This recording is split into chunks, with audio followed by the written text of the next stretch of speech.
Okay. We're live. So, what's up, people? You know what time it is. It's about to be that time. What's up, y'all? You know what time it is. It's about to be that time.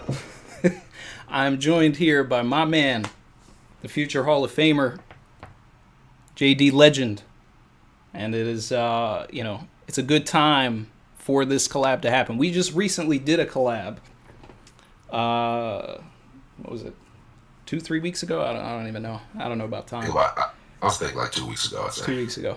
Yeah. So we had the Sanji Summit. We had King of Lightning with us. We had Joy Girl with us. I did reach out to them to do a full, recreation of the Sanji Summit, but unfortunately, it's like, 4 in the morning for Joy Girl, and King of Lightning's traveling. But wanted to do this because after 1031, there's a lot of Sanji business to be talking about. Like, we talked a lot there, but then 1031 kind of changed the game a little bit. I mean, we got people like Morge out here calling it the greatest Sanji moment of all time. So, I needed to bring my fellow cultured individual when it comes to Vince Smoke Sanji to talk about this. And we got the live action, but I'm gonna let my man introduce himself, say what he wants to say, get whatever he wants off his chest. What's up, everybody? Don, Godfather, Future Hall of Famer, the spiel. Thanks, Randy, for having me on here. First of all, I'm very proud to be here in the momentous occasion where Sanji is showing up. All the straw hats so far, I'm not gonna lie, that's my opinion right now. Sanji has been excellent. I don't know, apparently I have an echo. I think it's coming from me. I don't know if I have an echo or not. But yeah, just happy to be here. I'm excited to talk about Sanji. And we talked with it a little bit with Morge. And I'm curious to see your thoughts on where you think Sanji's going and whether you think this is the best Sanji you've seen. So let's see. Let me see if I fix this echo a little bit here. Let's see. How can JD as the voice of all things, huh? All right. Try talking now. Let me see. I lowered my volume a little bit here. I have an echo. Why would I have an echo? They're telling me to put headphones on. All right. I'll put headphones on.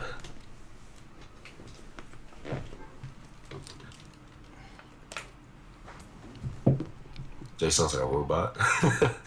Fix the mic, we can hear you, but I sound muddled. Interesting. Okay, so it's me. 1 second. Say something for me, man. Hello? All right, so I can hear you. Can the people still hear you? That's the question. Did this fix sound muddled? We'll wait for the chat to let us know if that fixed everything. In the meantime, it's audible, but it's pretty bad. Jay still sounds. Okay. Now it's good. They're saying it's good. Oh, it's good. It's good. All right. Cool. All right. Fixed. It's good. All right. Great. So, sorry about that, everybody. This is, the first collab that I'm doing with another One Piece content creator. We previously did the, the stream with my cousin Eddie and all of that. But this is, this is a monumental, momentous occasion here. So I had to set some things up. Had to go through the, technical difficulties process. The OBS struggles. The OBS struggles for sure. Yeah. So, let's see here. Shout out to Toxic Terry's chat. It said, "What's good, JD and Randy? Have a blessed morning, brothers." And he said, "J for Gaimon." So. Oh God. Have you been seeing that? Have you been seeing what they're doing to me, man? Bro, I saw. Bro, I saw the edit that they did, bro. Oh my God! Like that I couldn't believe it. It was the Mother C OST for me, and it wasn't even you. It wasn't even you talking. It was the fact that they went. Shout out to Official DJ. It was the fact that they did the pan of the Straw Hats looking at you with the music. I was so upset because I'm like, I wanted to be mad, but I'm like, this is such a good edit, and I just have to take the L. I just knew it. I said I just had to take this one. I can't. I lost completely. It was great. It was a great edit, but oh my god, these guys, man. Oh my god. Yeah. Oh man. Oh, I had to fix my audio there. I was peaking a bit. Wow. Yeah. And then I saw, they got the images for you. They're not stopping either. It's gonna keep going, especially with this live action coming out now too. Everyone's like, "Oh, Jay, you should be Blackbeard. You should be Gaimon." I'd love to be. First of all, I watched your clip. Not your clip. I watched your video, and I watched a few of the clips of the actors. So I'm assuming you want to get into that, but I do have some interesting thoughts on that. And I want to hear them, man. I mean, obviously this is an unprecedented time. Not only do we have, of course, the whole 1031 stuff, but now we also finally got the cast for the live action. Now I've put out a bunch of content from that, and I want to thank everybody that came to the stream for that. I want to thank everybody that's already watched the video that I put out with all of the clips. If you haven't seen it, check it out. I put clips of all the actors doing their things so you get a little more of a feel for what's going on. And when the news came out, I know that a lot of people were reticent, mostly about Sanji and Luffy. People have been talking about Emily Rudd for a while. Most people know who McKenyu is, and a lot of people were sold on Usopp straight from the video that they put on Twitter. So, but then it was like, Luffy, we need to see him menacing, so I got that. I got your clips for that. So you can go and you can see that for sure. And then Sanji, I went, watched his reel, watched one of his short films, put those into the video, and I mean, I think he's gonna crush it. I think the man knows how to act. I like that he's also a playwright. So he's sort of, he's thinking about, he understands the process beyond just being an actor, which I feel is always important. And I don't know, but what do you think, man? I would say I have a lot of skepticism, just because, again, anime live action, we've been burned before. Dragon Ball Evolution, Death Note, the Avatar: Last Airbender was terrifying.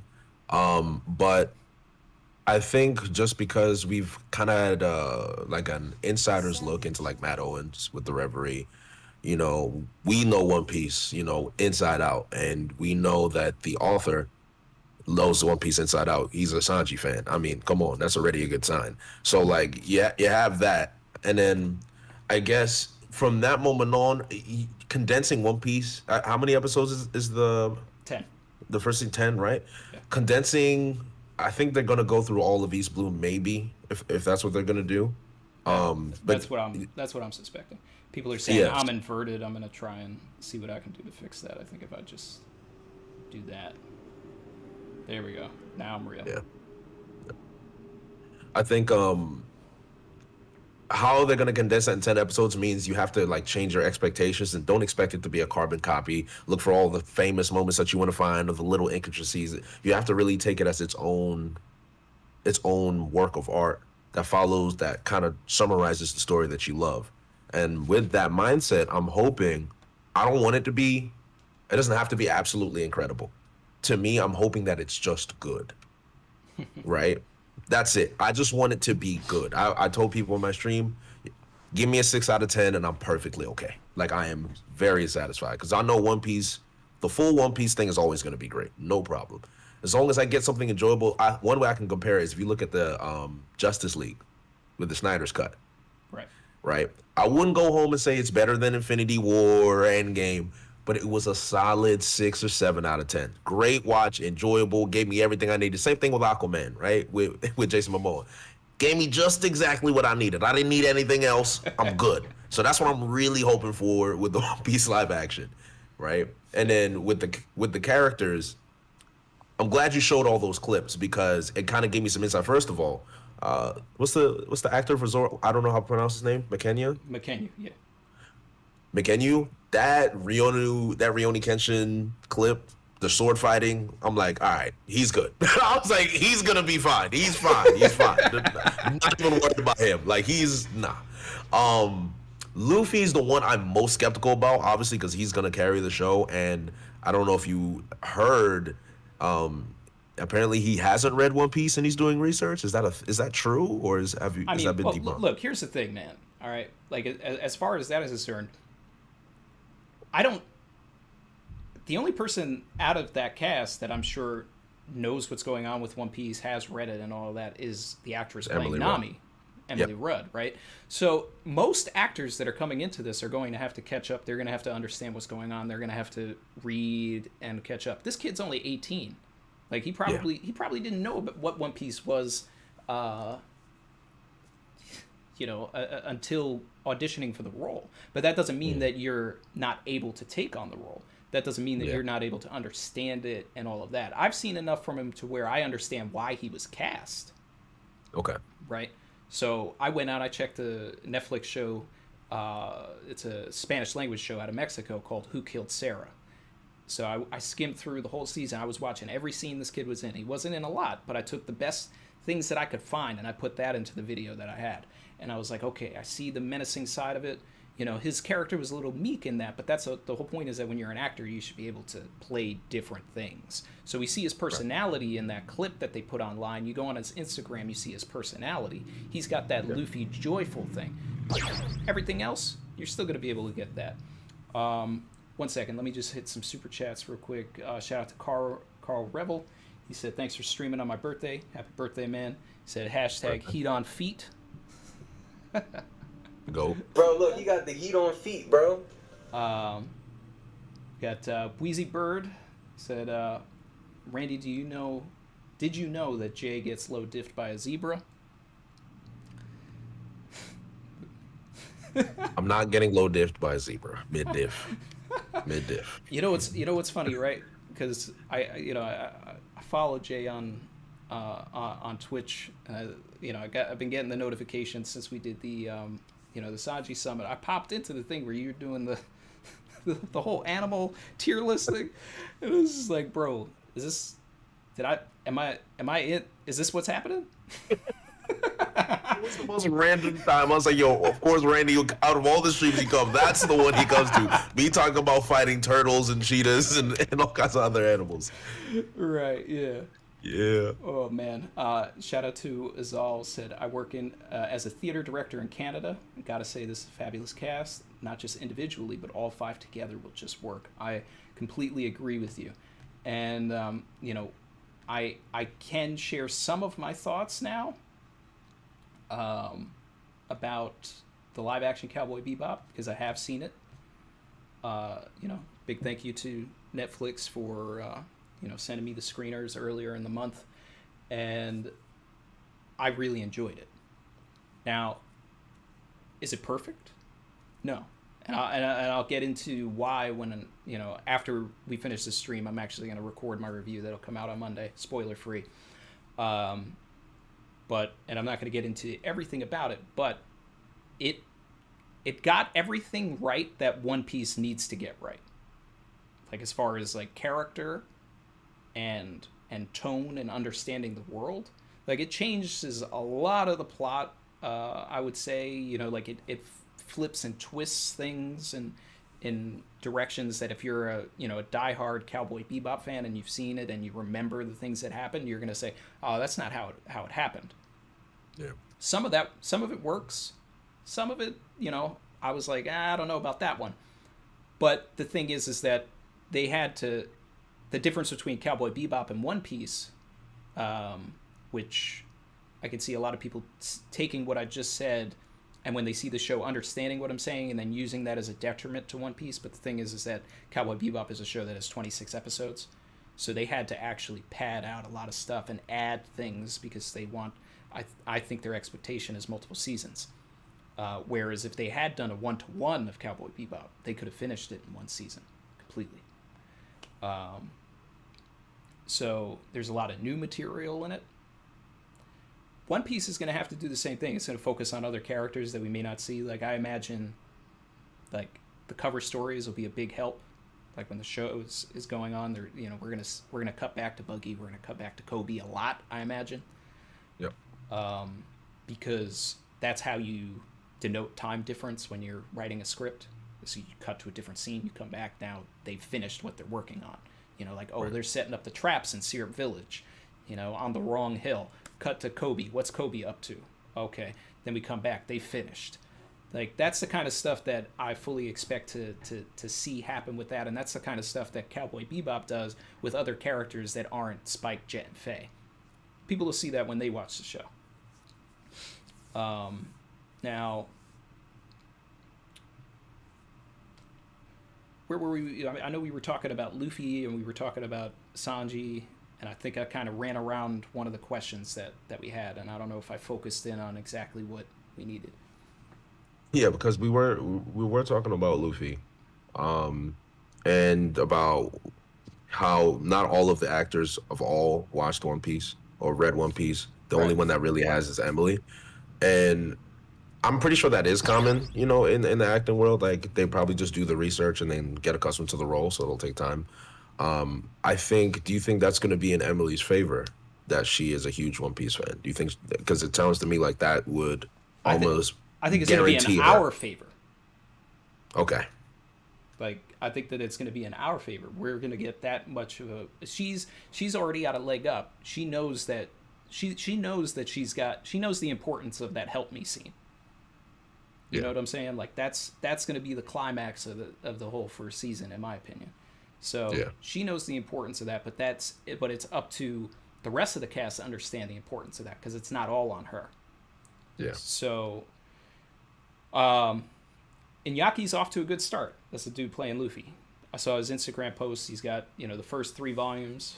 You know, really, he should have all of them. Yeah, but you know what? I mean, really, all he really needs to read right now is all of East Blue and the ASL flashback. Yes. Do you think they would bring some stuff from the ASL flashback into the live action early? Do you think they would do that? I absolutely do think that they would do something like that, and I think it would be in their benefit and to even like give us glimpses of that way ahead of time. Like, if they find the time, because they're already compressing East Blue, but I fully expect hints to Ace and Sabo, like when we are in that like Shanks bit as well. You know, it could be anything as simple as Makino saying something offhand because she knows all of them, right? Yep. So that's the kind of things, the foreshadowing that they're able to layer in now. It's a lot, but there's plenty that they can do. But I don't think that they should wait until Marineford to give us the ASL flashback, because then they're going to have to hire a completely new child to play Luffy. Yeah. As a kid. So it's in their favor to just knock it out, because they know it's going to happen. It would help Inuyaki and his performance to understand Luffy even more and where he's coming from and like all of that. So I mean, that's kind of where I'm at with it. Okay, I'll keep my fingers crossed with Inuyaki, because I know, again, he's got a lot of eyes on him. I'll say that for sure. He's got, I mean, the One Piece community is huge. He's the show. So it's like, that's a lot of pressure. And I mean, I wouldn't want to be in this position, honestly, because, you know, the One Piece fans, they love their Luffy. And if Luffy is off, the show literally hangs on his performance. Like, that's a lot of pressure. But the thing is with those big pressure moments, if he knocks it out the park, he's immediately the GOAT. Like, immediately. He can either be absolute, oh, this is my hero, this is like Chadwick Boseman #2, like Black Panther type, you know what I mean? So, like, yeah. There's basically, if we're going to be honest, this has the same hype around it that Black Panther did, in the sense that we needed Black Panther to be great, right? We needed it, and it was. And the guy who played Black Panther was so iconic that he is now in lore, legend. Like, when Chadwick Boseman passed away, everybody remembered all of his work. I watched Ma Rainey's Black Bottom. Oh my God, what a performance. Like, my God, right? So, like, the same thing with this Luffy kid, Inuyaki. Basically, if it works, because everyone has expectations, we want it to hit. If he knocks it out of the park, he's gonna get so much more acting roles. I just genuinely believe it. Just because One Piece fandom has that type of power to make things spread and everyone will see it. And it's on Netflix too. You get the casuals in the One Piece, and there's already a big community. I don't know. Yeah. I don't know. It's pretty tough. And I know some people are saying expectations way too high. It's not that my expectations are high. I'm just saying there's a lot of pressure on whoever's playing Luffy. I think I think the thing is that a lot of people's expectations are unrealistic in the sense that, yes, this is for us, but it's more so for people that haven't seen anything from One Piece at all. That's they're going to cater to us in the sense, like, I'm sure there's going to be, like, we're going to be watching and there's going to be, like, OST that will sound memorable, orchestrated differently, but things like that, you know. I mean, like, if Bebop is any, because, like, the lot of memories with the OST.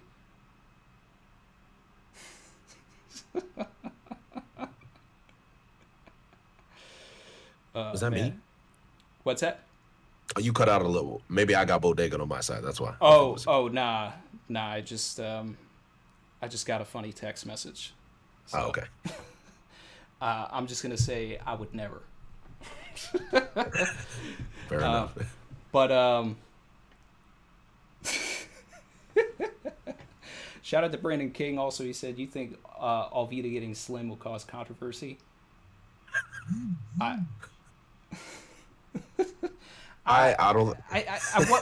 Why? What? That's the whole point of the power and all of that. Yeah, Anybody that's like anybody who's like goes at that is. I feel like it would defeat the purpose, though. With Kobe, you're just proving that, like, you didn't watch it. You didn't watch it for the right reasons. You don't know the source material. It's like, yeah. So.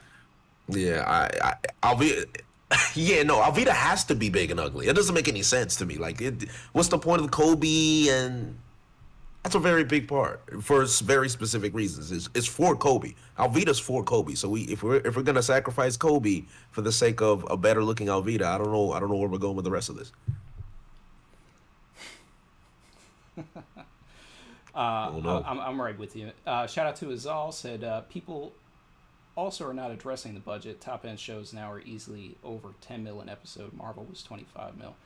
My bet is OP will be easily over 10 million episode. I mean, we have no way of, you know, confirming what they're going to put into that, but they understand the importance of this, and they are going to they're going to treat it with care. Look at the people behind it.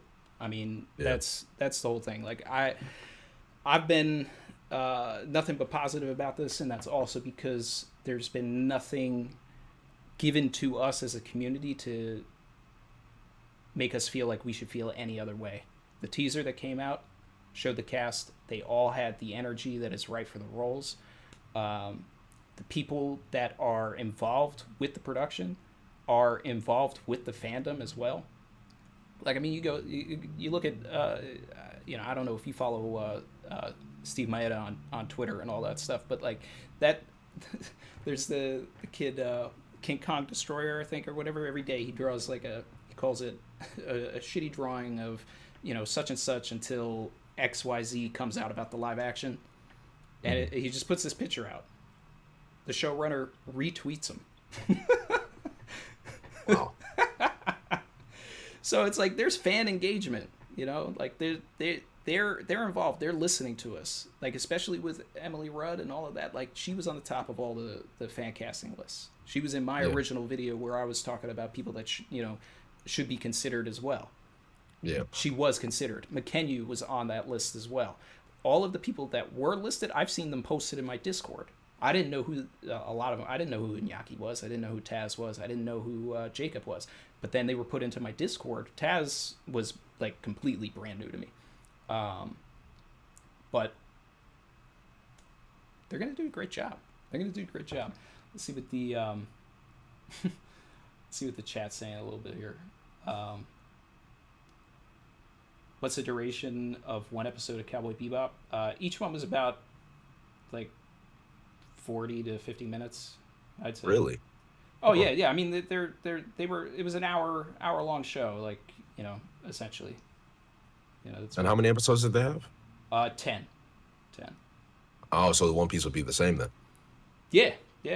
That's the thing. It's also the same production company. So like when you watch Cowboy Bebop, you should be able to get a little bit of a feel for it, but at the same time, you got to remember that they're two different animes and they're two different structures of an anime. 26 episodes versus this epic that is, you know, that doesn't necessarily need all of the padding that they put into this Cowboy Bebop show. But the care into the characters and all that, it was top notch.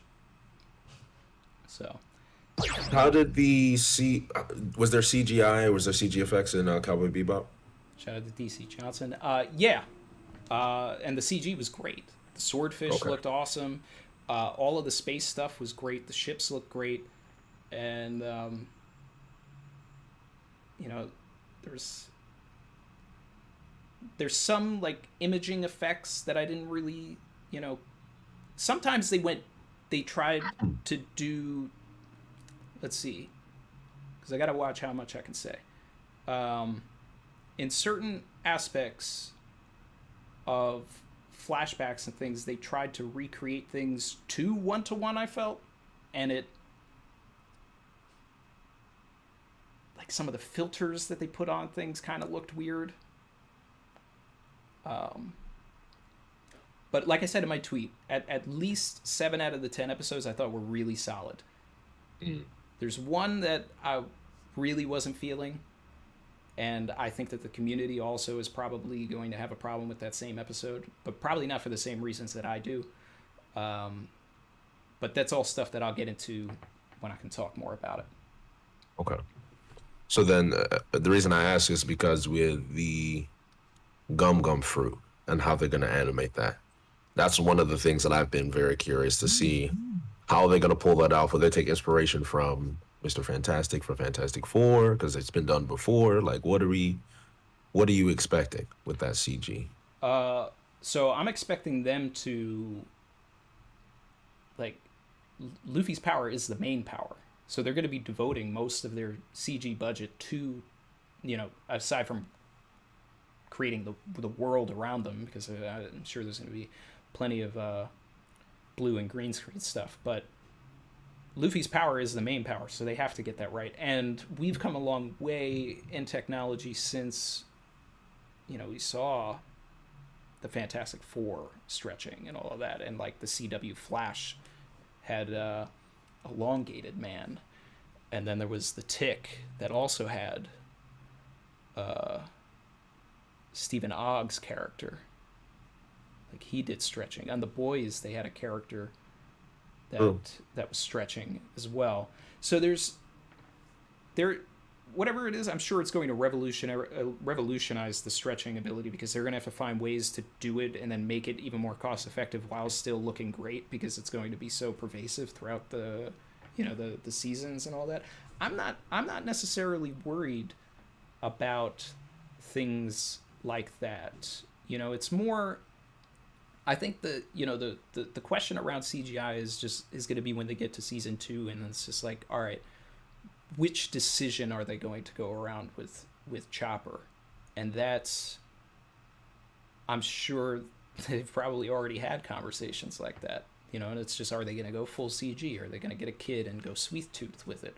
There's so many different ways that, you know, that can go, but then if you go full CGI, then you can't, then you have to, like, budget your shots, and you have to look at things and say, like, all right,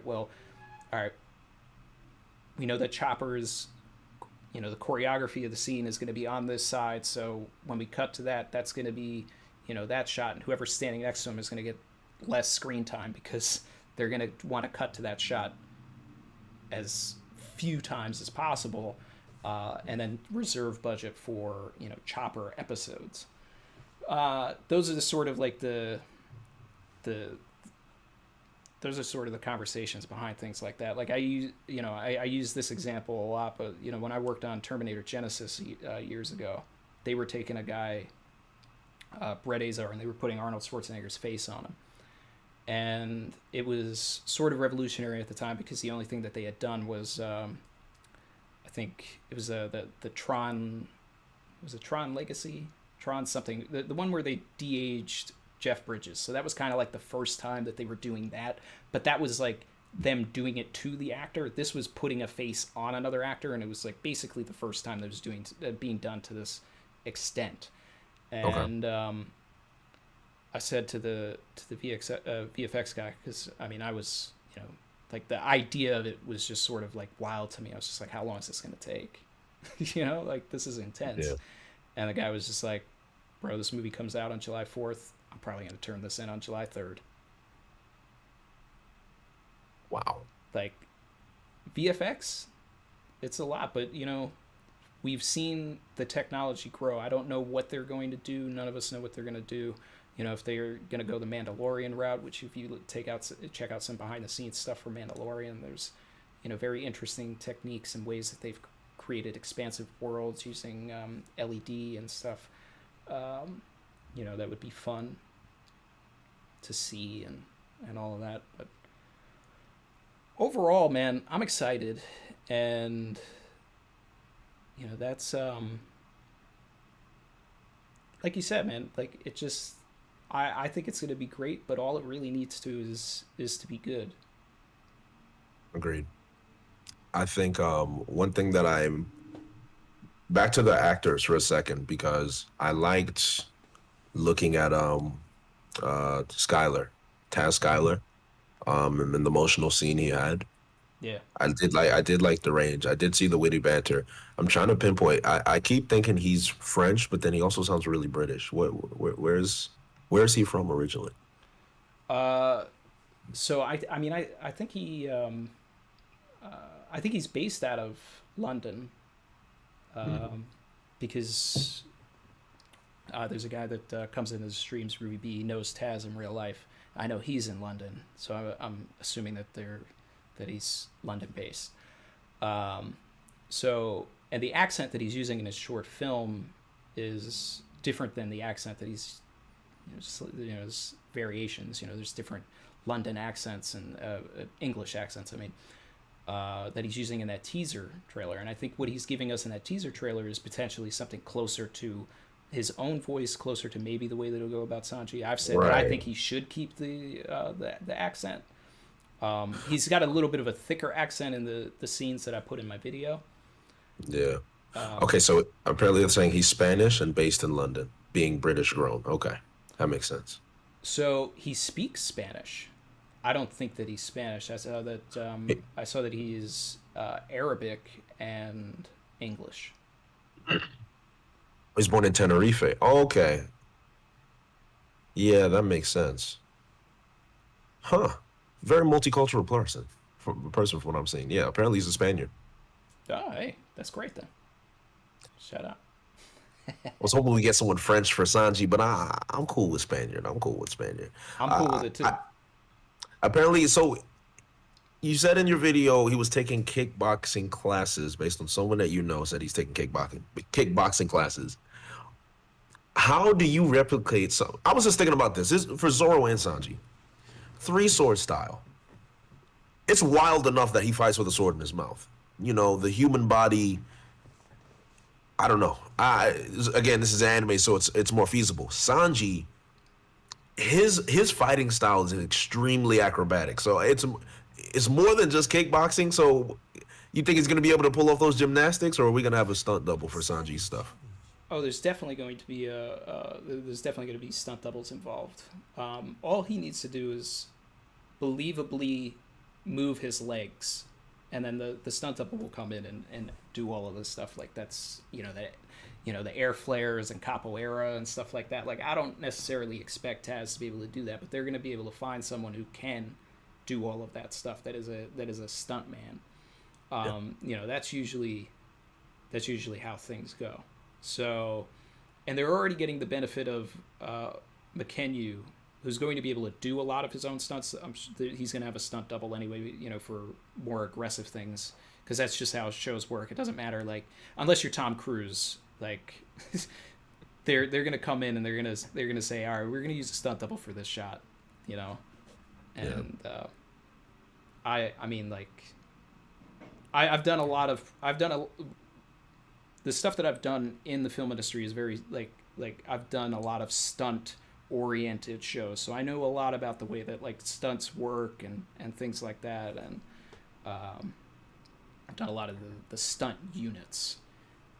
So it's all he really needs to do is act, and then if he, you know, trains enough and all of that, he'll, you know, if he can get his leg moving up or anything like that, the other guy will come in and take care of the rest. Okay. That fills me with a little bit more confidence. Still question on the Zoro thing, though. 3-sword style. How do you pull that off in real life? So that's going to be a combination of multiple departments working together, but the way that I suggested in one of my videos is you make multiple swords, right? Obviously there'll be the regular Wado Ichimonji that he can pull out and he can use, and it's actually a sword. When he puts it into his mouth, you replace it with another sword that has like a dental dam in it, that's been set to, like, they'll do like you know, they can do a mold of his teeth, right, and put that onto the thing, and then he just needs to fit that in, and then he'll be able to hold it a little easier. Okay. And then and then that may or may not have a hilt. It may only be the hilt, and they'll CGI the sword in, because they do that. They do that with a lot of things. Like even the show Arrow never actually had him firing any arrows. All those arrows in that show is all CGI. Every arrow he shoots, he never shoots a real arrow. That's fair. I guess I can't just assume the actor is just some elite archer who can shoot from across the city. Yeah, well, I mean, that's also a safety thing. You don't want it to go in the wrong place and hit somebody, man. So, so then, you know, and then they can also have one that does have a sword on it if they want, for any scenes where he's just standing, you know, so that they don't have to do all that extra stuff. But if he's like moving around and like fighting somebody with it, I don't think the sword's actually going to be there. Let me hit some super chats here. Shout out to Azal, said, I'm not worried about CGI. I think the direction and structure will be the ones to do right. I have many thoughts and my optimism is through the roof. Hey, yeah, that's cool, man. Yeah, I mean, there's a lot of things that got to come together, and I think that I have the optimism that it will. Let's see. Shout out to Azal again. Said Taz, born on Canary Island, moved to UK at age 15. Copy that. Barry also answered. Taz was born on the Canary Islands to a British mom and Arabic dad, based out of London. Speaks fluent Spanish from the Canary Islands. Love it. Very multicultural. I love it. I mean, that's perfect for Sanji. Yeah, I agree. Wayne Jr., excellent live discussion. Do you think the live action One Piece will adapt the manga or anime more? For example, Zeph losing his foot or eating it. Also, we need Morgan Freeman as the One Piece narrator. That would be great.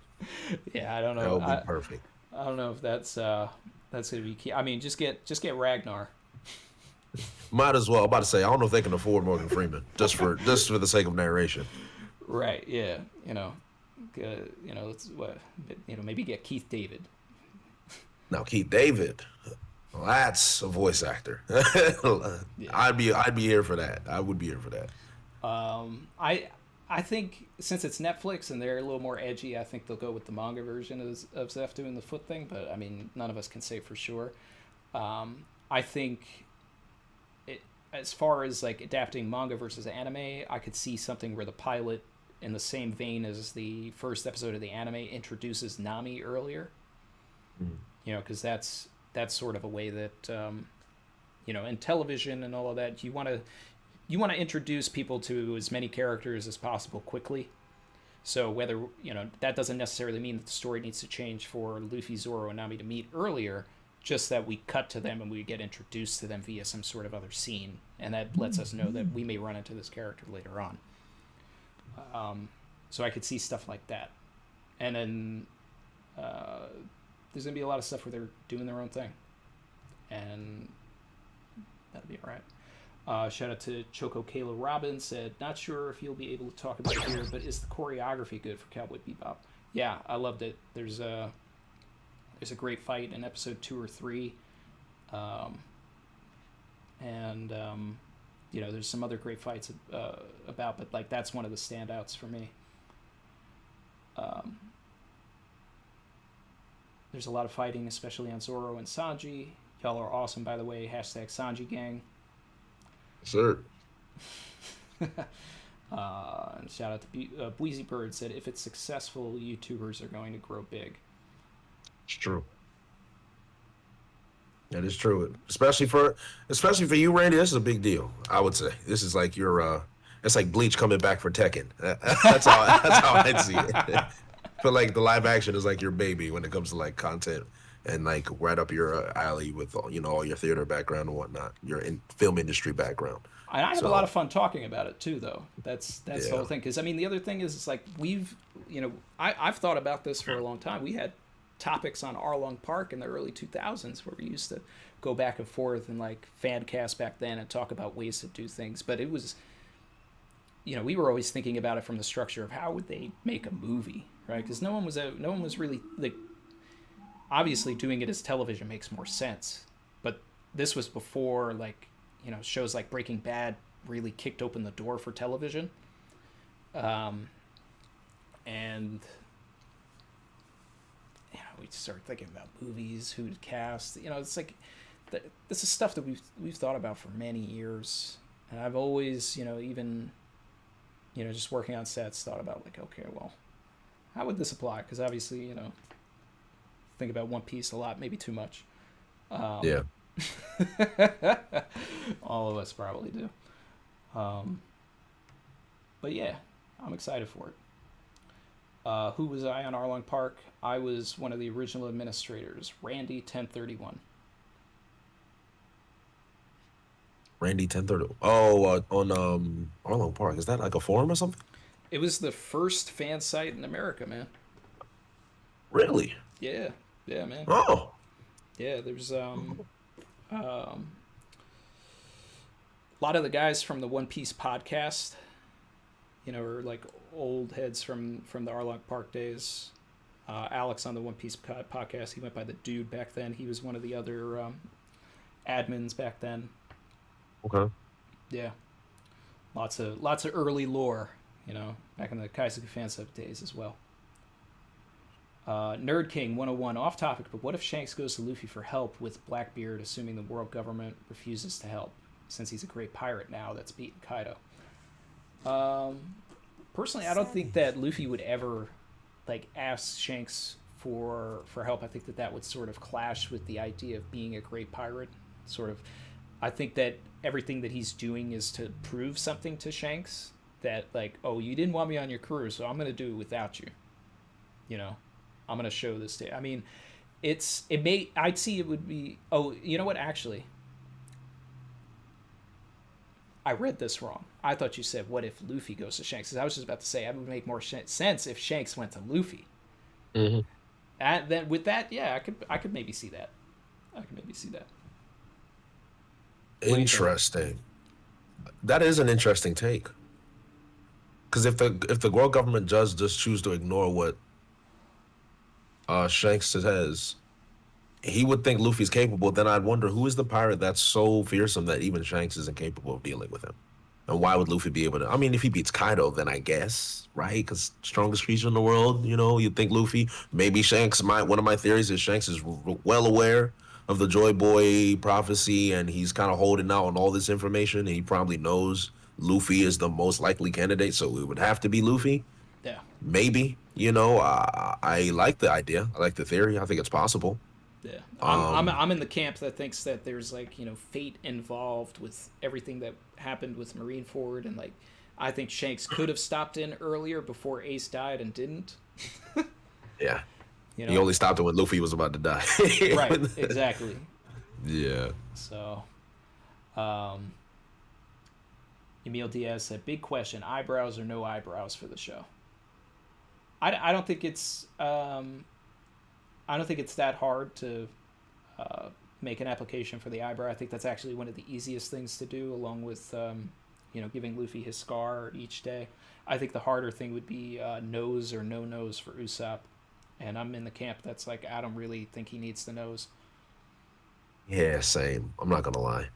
I was thinking that as well. I was like, okay, they could do the nose, but I think he looks like a great Usopp already. Certified drip. So I don't know. It's about to get spicy.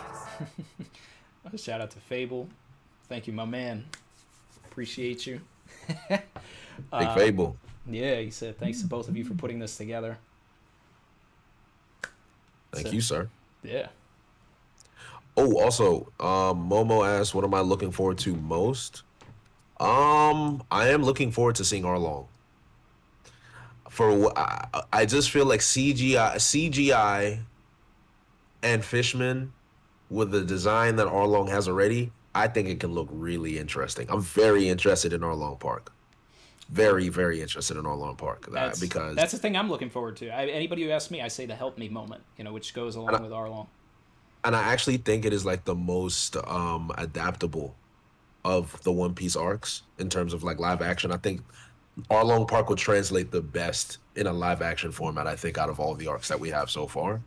Because there's a lot of emotion, there's a lot of CG that you don't have to go crazy with it. We've all seen it before. You've seen it. So it's like the Fishman will be interesting. That'll be engaging. Nami's struggles, conflict, seeing Noji go.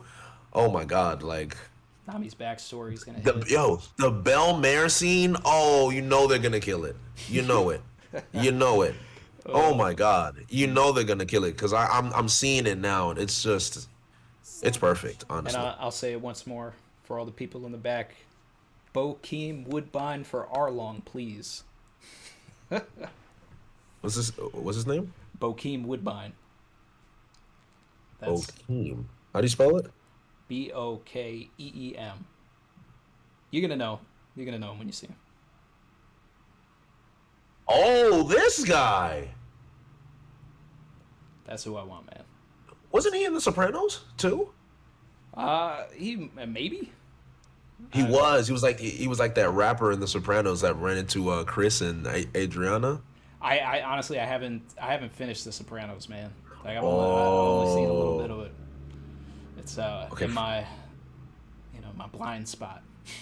I'm about to say, I feel like you would be the one who would watch Sopranos, Randy. I'm a little shocked here. Yeah, I mean it's been on the list for so long, man. But there's other things, man. Other things. All right, Randy's gonna have to take an L for that one, chat. But he's the same guy. He's the same guy. Yeah. Azal super chatted again, said, I had been thinking about starting a channel for years. Now we'll do that soon. I wish more people were talking about the creative side of adapting a live action. Hey, well, I'm here for that. There's a lot of people that have been talking about it in the past week, so everybody's eating for content on that. Yes, sir. And I always support anybody for starting a channel. Go for it. Agreed. Let's see. And then we got Choco Kayla Robbins said, what is one positive y'all are most excited about for the live action wise, and one negative? Also, do y'all really think Sanji hurt that woman in the chapter? Yeah, so, I mean, that's definitely a big topic to get into for us. Yep.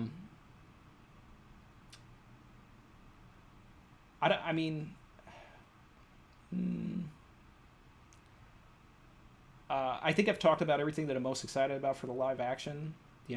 Especially, we were just talking about, we actually answered that. We said both of us want Arlong Park. I think the negative is really the community and the response to it. That's the thing that I'm not looking forward to. And it's the toughest thing navigating when you're actually trying to be positive about it as well. Yeah. I'm hoping they just give it a chance. Like, I'm just hoping they give it at least, even if the first episode isn't the greatest, things can always improve as well. Like most introductory episodes normally take time to kind of like get you settled in. We've already read the story, so we don't have to be introduced into the plot. So they're going to be jumping on it early. This is for the people that need to be introduced to the plot. Exactly. They need to be introduced. We already know the plot, so we're probably going to be a little bit more lenient. I think. Well, actually, no. I think we'd be less lenient than the other people who would actually watch it. With the way the budgets work and the way the television works, they're going to go off for the pilot, and then they're going to go off for the finale, and then it's going to be like the anime, really. Like you got Sakuga. There's going to be scenes that are going to be like, Mihawk versus Zoro is going to be like really intense, and then some other things are going to be a little, less heavy on the budget. Yeah. So anyway, about Sanji hurting the woman, that's a big no for me. How about you, my man? Hard no. I don't think he did it, and I think if Oda did make that happen, I know maybe he blacked out and accidentally hit her, I think that would destroy his character, and I would be. Facts. I think Sanji's ideals are what make him who he is, and if he just changes it out like that, I like the inner conflict. I like the introspective outlook on his philosophy and how it can actually harm the Straw Hats, right? Because he's saying he's useless when it comes to women. If he was a soldier of science, he'd be able to do whatever Luffy needed him to do. But that's not what Luffy wants. Yeah, and that's not what Luffy wants. But him facing that and acknowledging that it's a flaw and a weakness is good.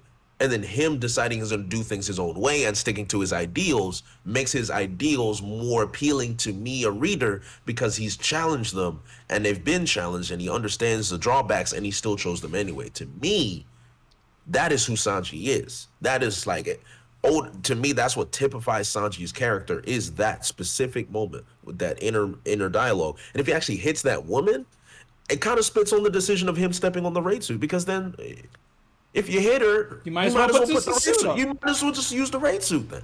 Yeah, because you're already giving up on all of your ideals. You might as well just accept your family then. Yeah. I there's also, and I've pointed it out, there's like a little indication area in that panel where he's running towards the girl, and that sort of reminds me of the Flampe situation with Katakuri and Luffy. I think that someone interfered with that, and that something else hurt her, or someone hit Sanji and it ricocheted, because now his body is bulletproof, so he probably would ricochet a bullet or anything like that. But it's more on the deeper level of Sanji's like psychological journey that he's going on right now, where he doesn't know if he's going to lose his emotions. We don't know if he's going to lose his emotions. I don't think that Oda is going to go that route with his character, because I just feel like that would be sort of a real backwards way of everything that we had in Whole Cake, and it would go against like pretty much everything we were talking about in the first Sanji summit. That's like Sanji's defining characteristic is his kindness. So you can't, if he throws that out, then what is what is his character? That's what even Luffy says to him, like, you're kind. Like, that's what he likes about Sanji. It wasn't even it's the reason Sanji joined the crew, not because he could cook, but that he gave food to Gin.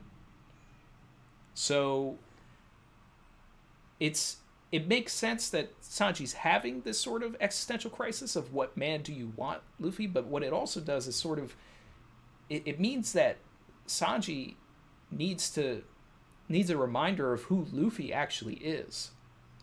Yeah. Because he wants to, or a reminder of what Luffy's convictions are to get to his dream. He's not going to sacrifice Sanji's kindness. He's not going to sacrifice Sanji as a person just to get his dream.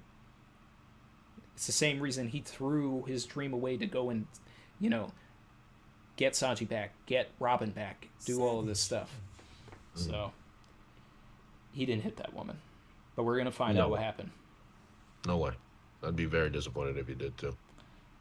And I was going to bring this up, but Yamil super chatted and asked that, do you think that Sanji actually turned invisible?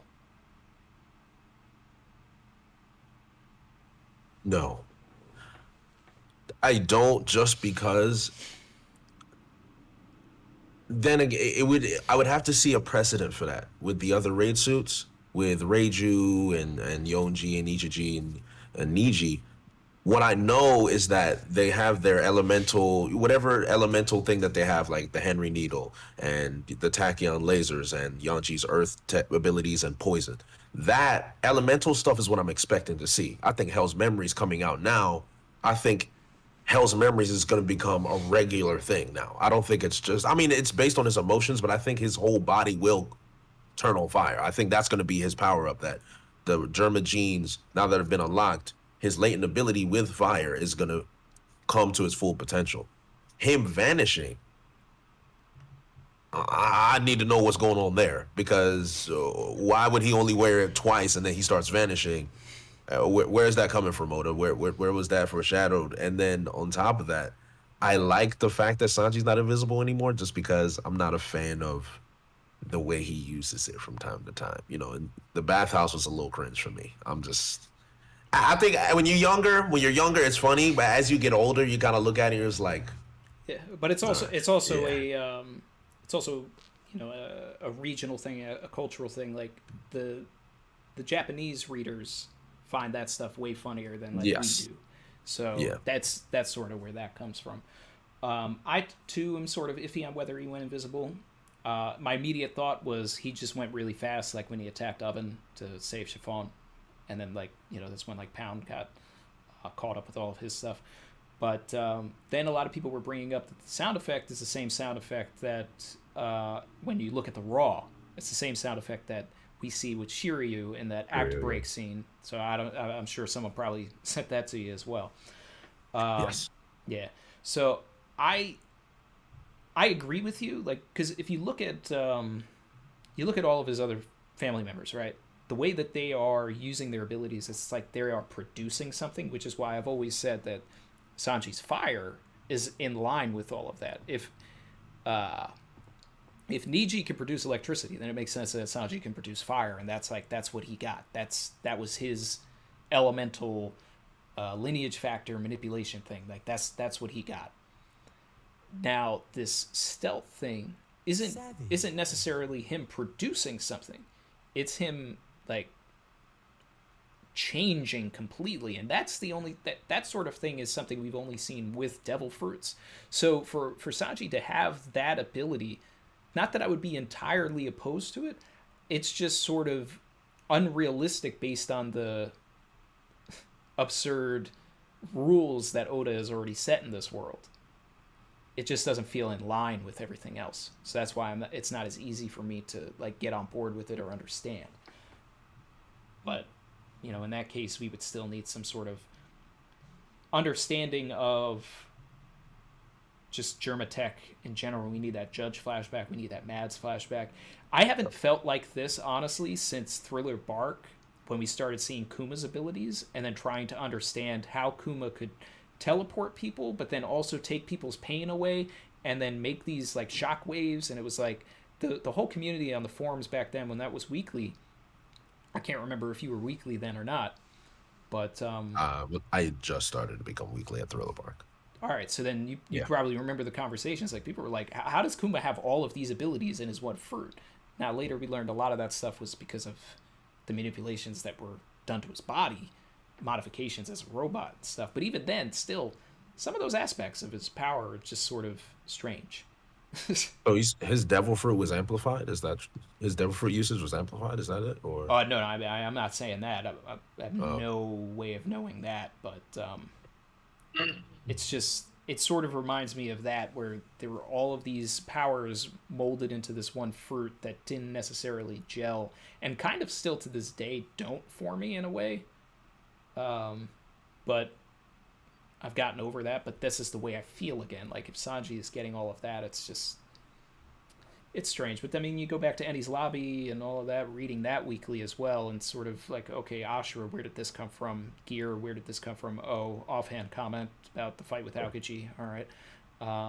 Fata Morgana. Okay. Monster Point, that made sense. And Diable Jambe made sense. Those were the two out of those power-ups that were the easiest to get by.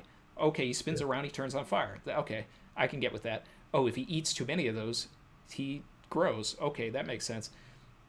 Gear second, we had to come up with our own theories about vulcanization in the community to sort of like, because it was never really stipulated by Oda. We just had to like do our own research into the properties of rubber to, and it's really still a fan theory that he's doing vulcanization or anything like that. And we still, and even Ashura, like, how is Zoro doing this?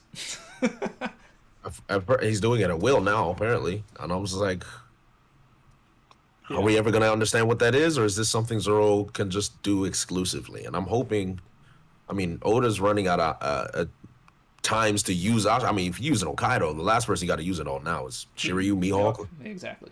And those are the last two that are even worthy, because Zoro should be beating anybody now at this point, besides those two. Yeah.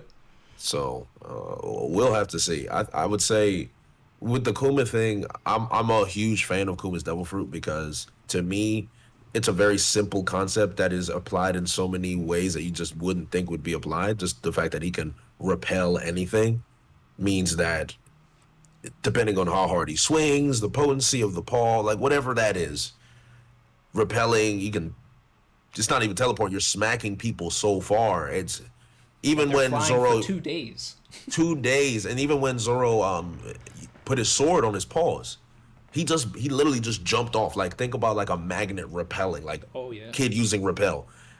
It's not even like he actually like hit a wall. He just bounced like backwards completely. And I'm just like, okay, this guy can do crazy stuff to the point. I think it's awakening that he can actually repel like fatigue and stuff like that. I think that's an awakening. That's a good point. Because it's very similar to Law's anesthesia that he used on Big Mom. Yeah, I think anytime something like flips something, like if he's repelling from the outside and then he goes inside and throws something out, like that's got to be the awaken. Yeah, it has to be. Yeah, so I think it's an awakened fruit. With Sanji, it seems before. I mean, we like the simplicity of him. He's a guy who kicks really hard, man, and has fire in his legs. Now he's a guy who turns on fire and he can go invisible, and he's basically a cyborg. I don't know. It's he's becoming a lot more nuanced, and he's actually a lot more complex of a character, kind of now in fighting style, character wise. Like, he's a very deep character. Like, out of all the Straw Hats, I think he's the deepest character we have.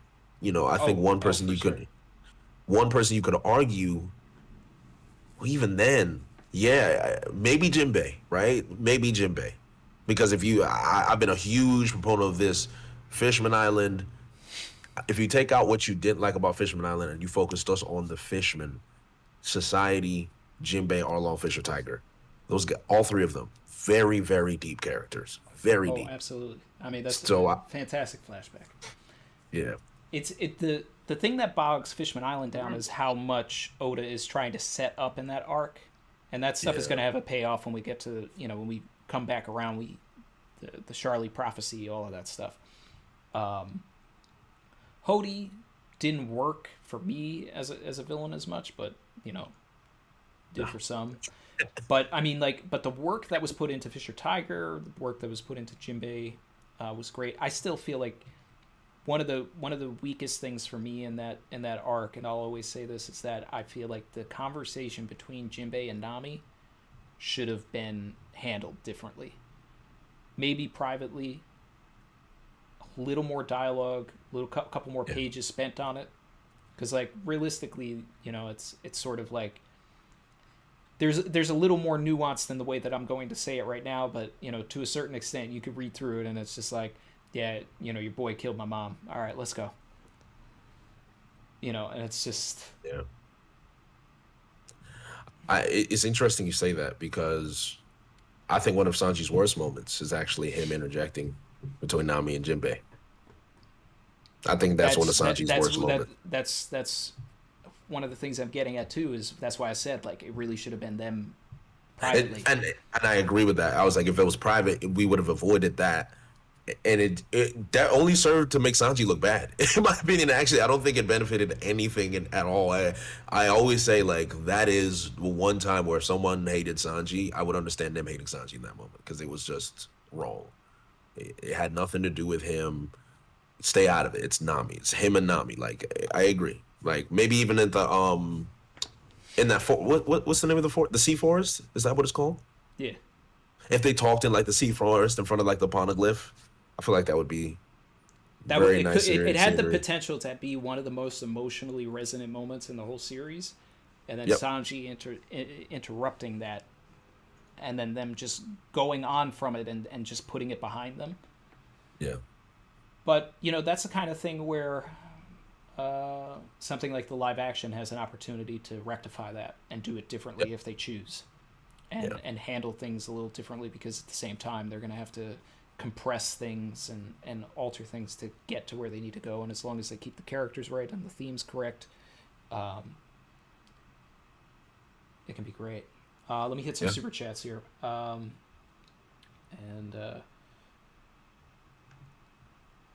Big shout out to the over 600, almost 650 people in here, guys. Thanks for joining. Like, comment, subscribe. Zal said, thoughts on music? My take is rearranging the original OST with some new compositions. I think you talked about this in one of your vids. Yeah, so, one of the benefits of the Cowboy Bebop live action is that they actually got the composer from the show back, so everything, like, from a music standpoint, sounds like Cowboy Bebop. If they could do something like that, like, I don't expect them to be working as closely with Toei to, get those OSTs, and it's never going to be exactly, Toei doesn't usually like rearrange their arrangements. Like, it's sort of like they just plop the OST in and like let it hit the moment that they want it to hit. When you're making a television show, they're going to have to orchestrate that to hit multiple moments. So I think we're going to hear elements and we'll be like, oh, you know what, this is, oh, that's Overtaken. Oh, wow, that's Mother C, like, kind of, but it's a new arrangement of it. I think like that's that would be cool, and that would, be them playing to us. God Complex, do you think we can have an all-star ensemble for the Red Hair Pirates, given how scarcely they appear? It'd give them a lot of presence and build-up. So the thing with that is a lot of the major characters, that's where they're going to be able to like spend a little extra, as long as they can get people to commit to like, hey, you're going to have to come back, a couple episodes each season, or realistically, like a couple of days each season, because it doesn't take very long to shoot a Shanks scene. It's where they could get a higher ticket character for that, higher ticket actor. I've seen a lot of people talk about Sebastian Stan. I was recently saying like a high ticket pick that would be pretty cool would be like Oscar Isaac. Also, the top choice is Milo Ventimiglia, I think. Sandhill Ramamurthy would be good as well. The big villains of each arc, that's where, they can get that person that's going to also bring people into the show. I think they're going to go big for Shanks, though. I think that's important.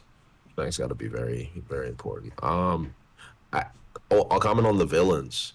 Have you've seen the original Avatar? Well, not the original, but you've seen Avatar, right? The James Cameron movie. Absolutely. So the evil general guy. Do you remember him? Yeah, the military dude. Yeah, the military guy. Yeah. I think he could play a great Don Krieg. Ooh, Krieg. Ooh. I can see him being a very good Don Krieg, actually. A little older than I was thinking for Krieg, but like if you're gonna go that old for Krieg, I would say just get Clancy Brown at that point. Clancy Brown could also be like a good Whitebeard or something like that too.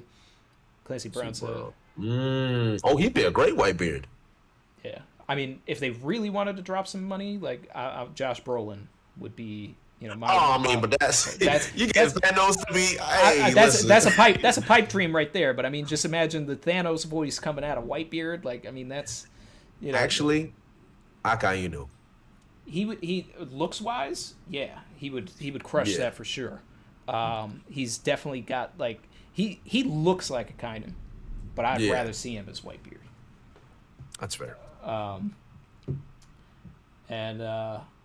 That's cool. I was thinking they would probably go a little young. My pick for Don Krieg in one of my videos was Chad Coleman. Chad Coleman. Yeah, he was Cuddy in The Wire. I've not seen The Wire.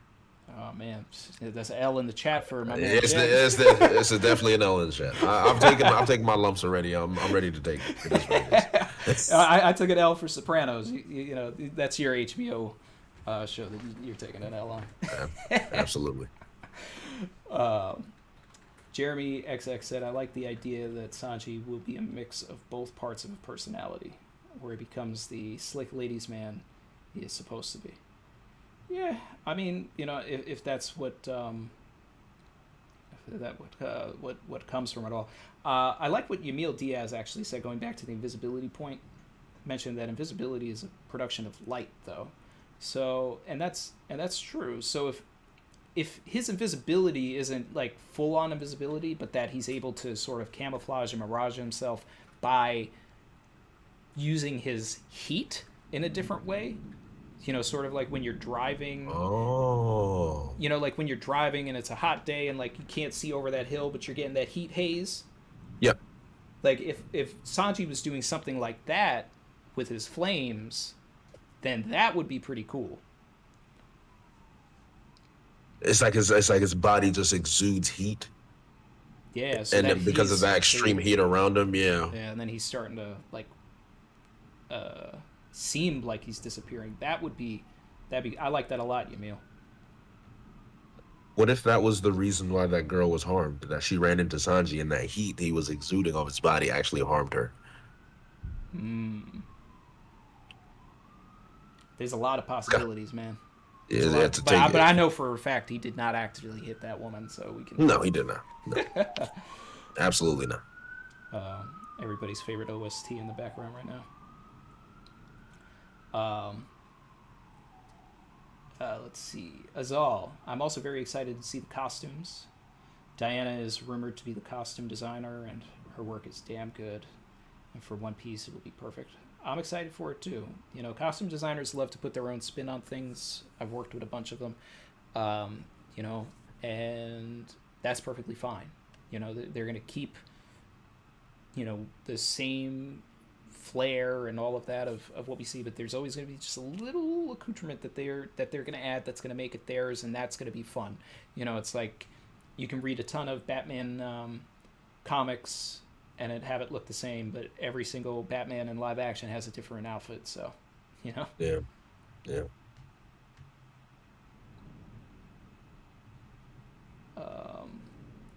Shout out to Marcos. Thank you, my man. He said, Sanji went invisible. The foreshadowing for that is in the name Stealth Black, just like Poison Pink with Reiju. Raid suit activated Sanji's genes, and the ability given to him is to project the background over his body. I mean, you know, who knows? 1032 may come around if it's a Sanji chapter and we get a little more of a, you know, an aspect of it. I'd love to have Queen go into a flashback or something like that and like show us them working on these abilities together.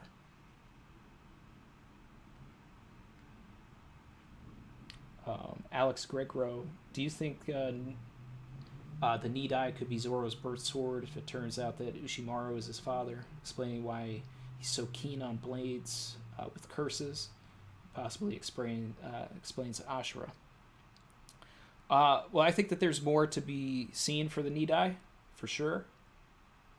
There was so much emphasis on it in the first act.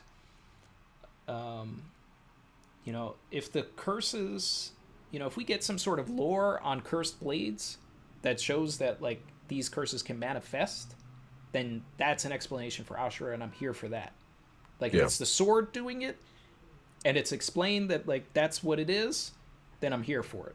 If it's just Zoro, like, just manifesting this out of thin air, I don't know. What do you think, man?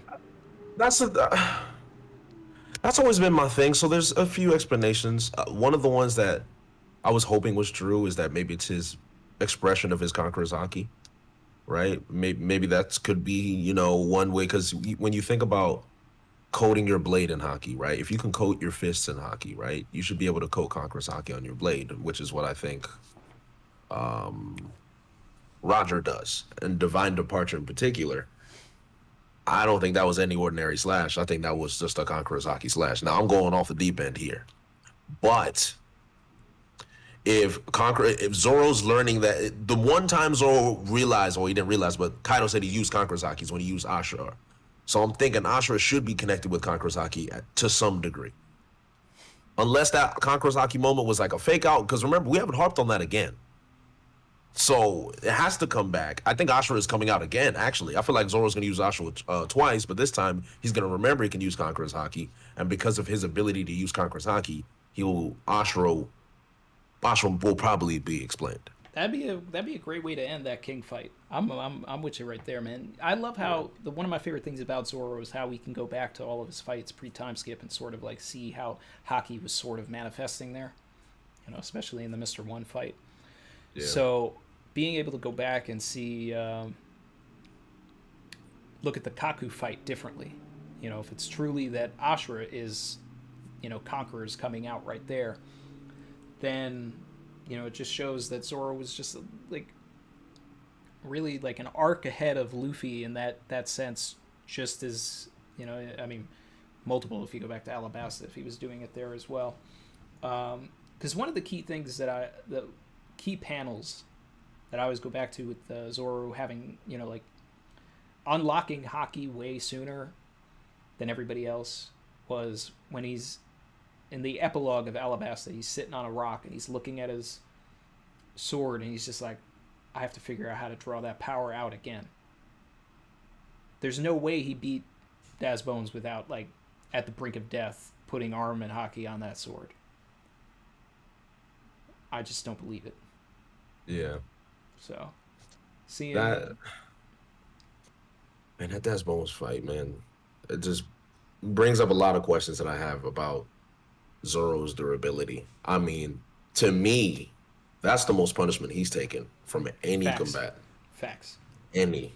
That's one of the bloodiest fights in the entire series. He should have died. To me, it makes no sense, especially when when Daz Bones used that attack to cut up the pillars.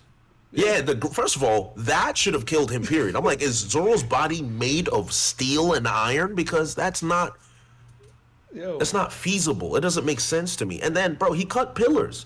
Like, he just did the slash and he cut pillars behind him. So you mean to tell me Zoro's body is more durable than those pillars? I'm like, bro. That's where, because, you know, in Bleach, you see that, right? In Bleach, as a president, people just built different in Bleach. But then again, these are guys from the Soul Society. They're not human beings, right? So I'm like, all right, fair. Zoro's a human being. And it's like, this is pre-time skip, too. Like, yeah. If we had second Haki major arc. Yeah. Second major arc. Oh, my goodness gracious. It is insane, bro. That's like Luffy can get punctured casually by a sword. Like, all these guys can get punctured by a sword. Crocodile. But God forbid. Crocodile, bro. Like, God forbid. Turning this man. Didn't Oolong poke a hole into Zoro? Didn't he poke a hole into Zoro's like side or something? Well, I remember him looking at the scar and just being like, "How are you alive?" Yeah, I don't know, man. Like that was like the one time in the entire Arlong arc that Arlong was actually shook. He was not shook by like any, you know, other than Luffy breaking his nose. Like, I feel like he was more shook at seeing Zoro's scar than he was even about his nose. And yeah, he just didn't understand. It's just like, I don't understand this guy. You know, now that I think about it, when you think about how that slash must look, to see just a giant slash just right across the entire body and it just sewn together, you think, what kind of demon was he fighting? Like, No human did that, Scar. And then the fact that he's fighting him, a Fishman, he's like, yo, he's been talking about how built different he is all arc. Yep. Because this guy, this injury, he's fighting me. I was like, I gotta kill him. I have to kill him. He's gotta die. Like, yo, Arlong was so ready to kill Zoro. Oh, right there. Yeah. Yo, he was like, hell I am no. built different. I am built different. Oh man. You're built different. No. He thought to himself, like, would I survive that? I don't think I survived that wound. No. This is a man who went toe to toe with Kizaru real quick. Got slapped up by Kizaru, and this is what shook him. You could say he for agenda purposes, he could say he didn't get negative by Kizaru, and that's a feat. It's like pre time skip Arlong too. pre. Pre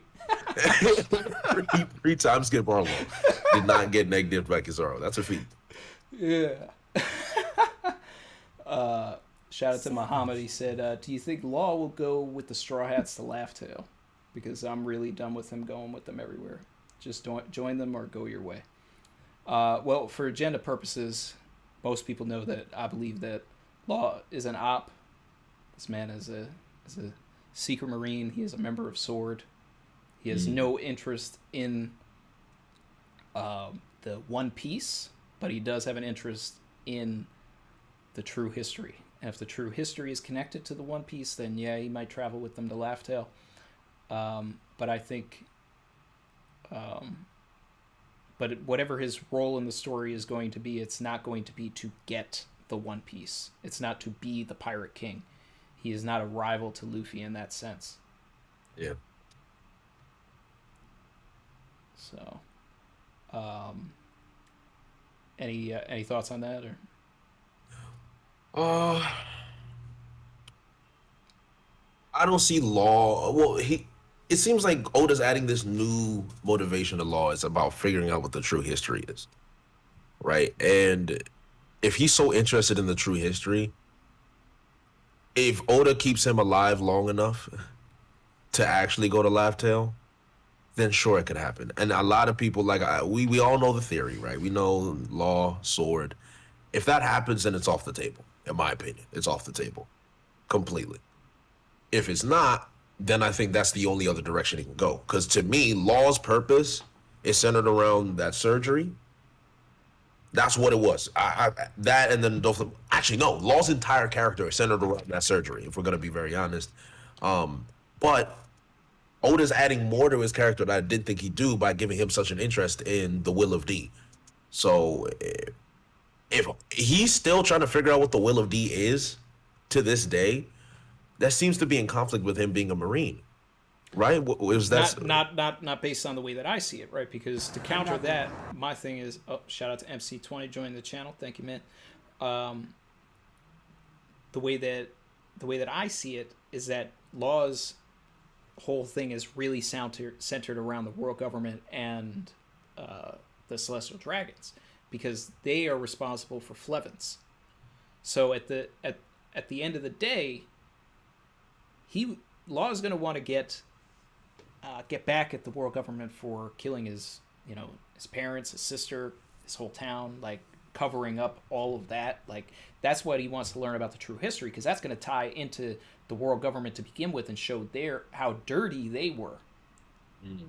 So once he sees how dirty they were, then he's gonna be able to truly take them down.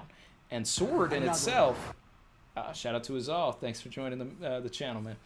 I believe that Sword is led by Garp and is trying to circumvent in the shadows against the world government, against CP0, to try and either figure out this true history, because they're following the path of these weapons to begin with. So, and the weapons are being used by the Celestial Dragons to wage wars and do all of this other stuff. And, the conversation that Drake is having with Kobe about Sword is yeah, CP0 is here too. And and the way that he says it makes it seem like I got to watch out for these guys. So by pinning Sword against CP0, that means that Sword is against the Celestial Dragons because they are the ones that are protecting the Celestial Dragons. And then if Law is a member, then, there's a lot of hoops to get through for the theory. But as long as that's the case, then Law, would, by being in Sword, would be against the Celestial Dragons trying to find the history. That's fair. But I'm done with Law to begin with. I think that he's been in the story too long. Same with the Scabbards. Like, I'm ready for Wano to be done because I want to focus on the Straw Hats. I want to get back to that pre-time skip greatness. I think that Law as a character is well written. I think he's great. I think Dressrosa serves him perfectly. I think his flashback is one of the best. But I think that him as a character has been a detriment to characters like Robin and Sanji. Interesting. Because the role that Robin had was, all right, we're in this island. I'm the person that knows everything that's going on. I know who this person is. I know what their bounty is, and I'm gonna give you the exposition for this arc right now because I'm a archaeologist. I know about this stuff, and it's my job to be in the know. Since Law came into the story, it's Law is now the person that's in the know and gives us this information and tells us about all of this stuff. And then he's also doing sneaky stuff on the side, which is like what Sanji's role is supposed to be. Mm-hmm. Like the Mr. Prince elements have been Law. Moving around in the shadows. That's interesting. No, that's what were you saying? Oh, no, I was done. Oh no, I was saying that's the comparison between Law and Sanji and the Mr. Prince moments being taken from Sanji as a result of Law makes a lot of sense, and that's not something I thought about at all. I agree with you. Wano does need to end pretty soon. I've never really been a fan of the Scabbards. None of them. I don't really find any of them truly compelling. I think Nekomamushi and Warashi were compelling, but they've taken a backseat now as well. Ashura Doji has always been interesting, but he blew up. I'm like, okay, and then the rest of the Scabbards, I think in the anime, you can feel more connection with the Scabbards in the anime, but in the manga, they seem to be, to me, it's harming Wano just because if you're not focusing on the Straw Hats and we're focusing on people that aren't compelling, I feel like it's harming, the engagement when it comes to the arc. I mean, it's the same thing with the Toby Roppo. Like, the Toby Roppo were disappointing, outside of Ulti. Who's who, we thought we were going to get more from him. You're right. And he just kind of like, hi, Jinbei, I'm racist. Nika, by the way, also is this CP9 agent. And we get one chapter. I'm thinking, okay, if they continued, if we had like a couple of more chapters, like I didn't think the fight would end so quickly because there's more that we could have expanded on who's who. He's gone. He's out. Yep. Like he's actually out. So I'm like, okay, Satsuki, no. Page 1, taken up by Big Mom randomly. and then you have who's who.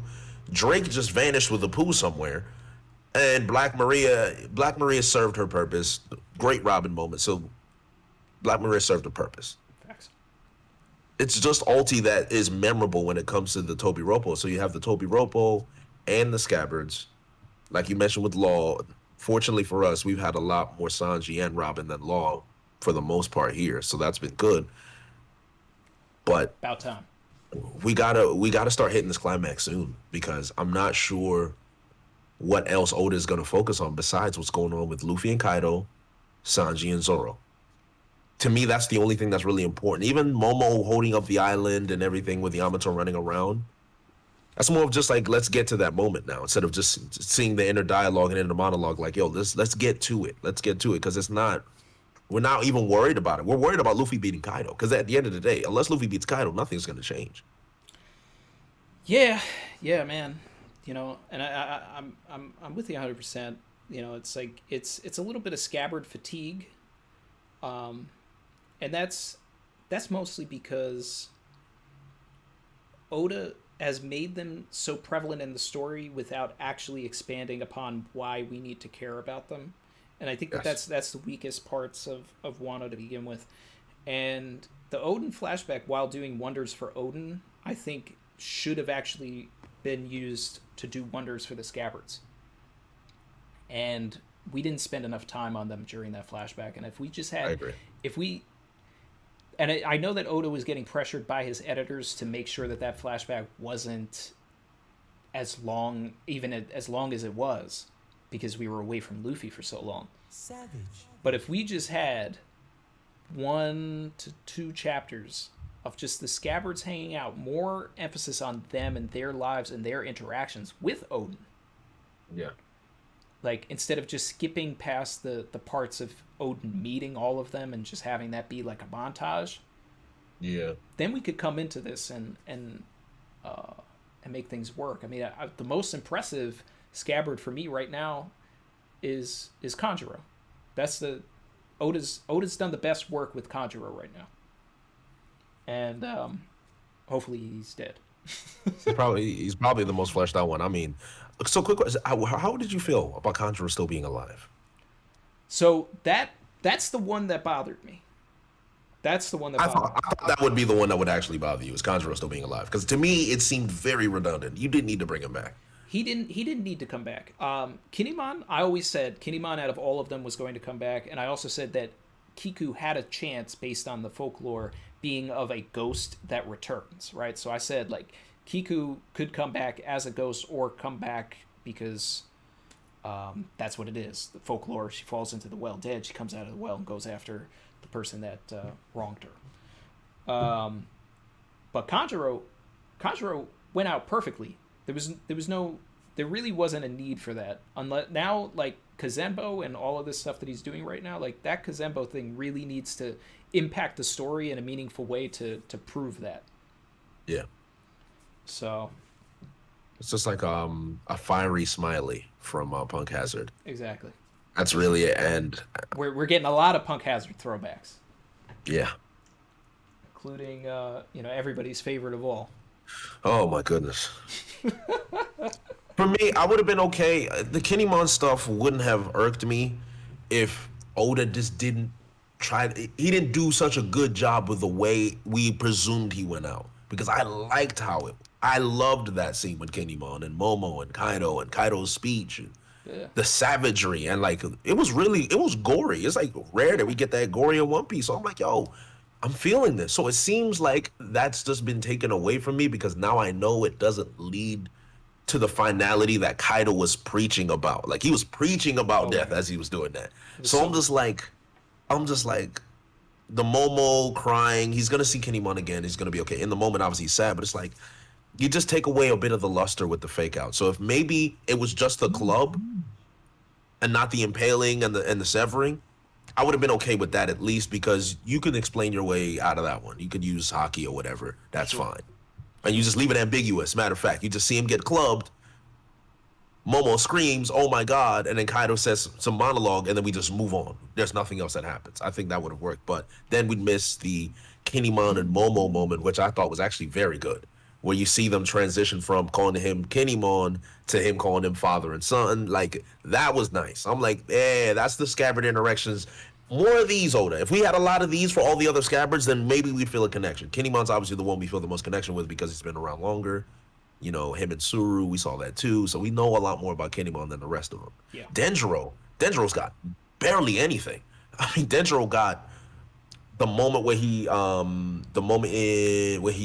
escaped from Odin, and he was so angry and raging that his facial structure actually changed. I thought that was a very strong moment for him. But I wanted more. I wanted to see more. There had to be more with Denjiro. He's gone. Where is he? Where is Denjiro? He's got to be coming back soon. We haven't seen it for so long. He's doing his own Mr. Prince thing right now. But sure. The thing with 1015 is that, you know, when Kaido impaled Kinemon, that gave me exactly what I wanted for Kaido. Because up until that point, even with Roof Piece and all of that other stuff, I didn't feel Kaido as a threat. I didn't feel him as a compelling villain yet. Had he killed Kinemon in that moment, that would have solidified everything that I wanted from Kaido, to see the ruthlessness, to see the savagery. But now that's all mitigated, and all for the purpose so that Kinemon can see his wife again, I guess. Yes. Yeah. Got a super chat here from Lucy B. Said, so Sanji asking Zoro for a favor was an awesome moment. Do you both think there will be a follow-up moment to that? And if yes, how will that go? What do you think, man? You mind repeating that again? I was looking at the other super chat. I didn't see the one above it. So this is Sanji asked Zoro for a favor. You know, that was an awesome moment when he does the call saying, you know, kill me and all this. That's what do we think the follow up to that is going to be?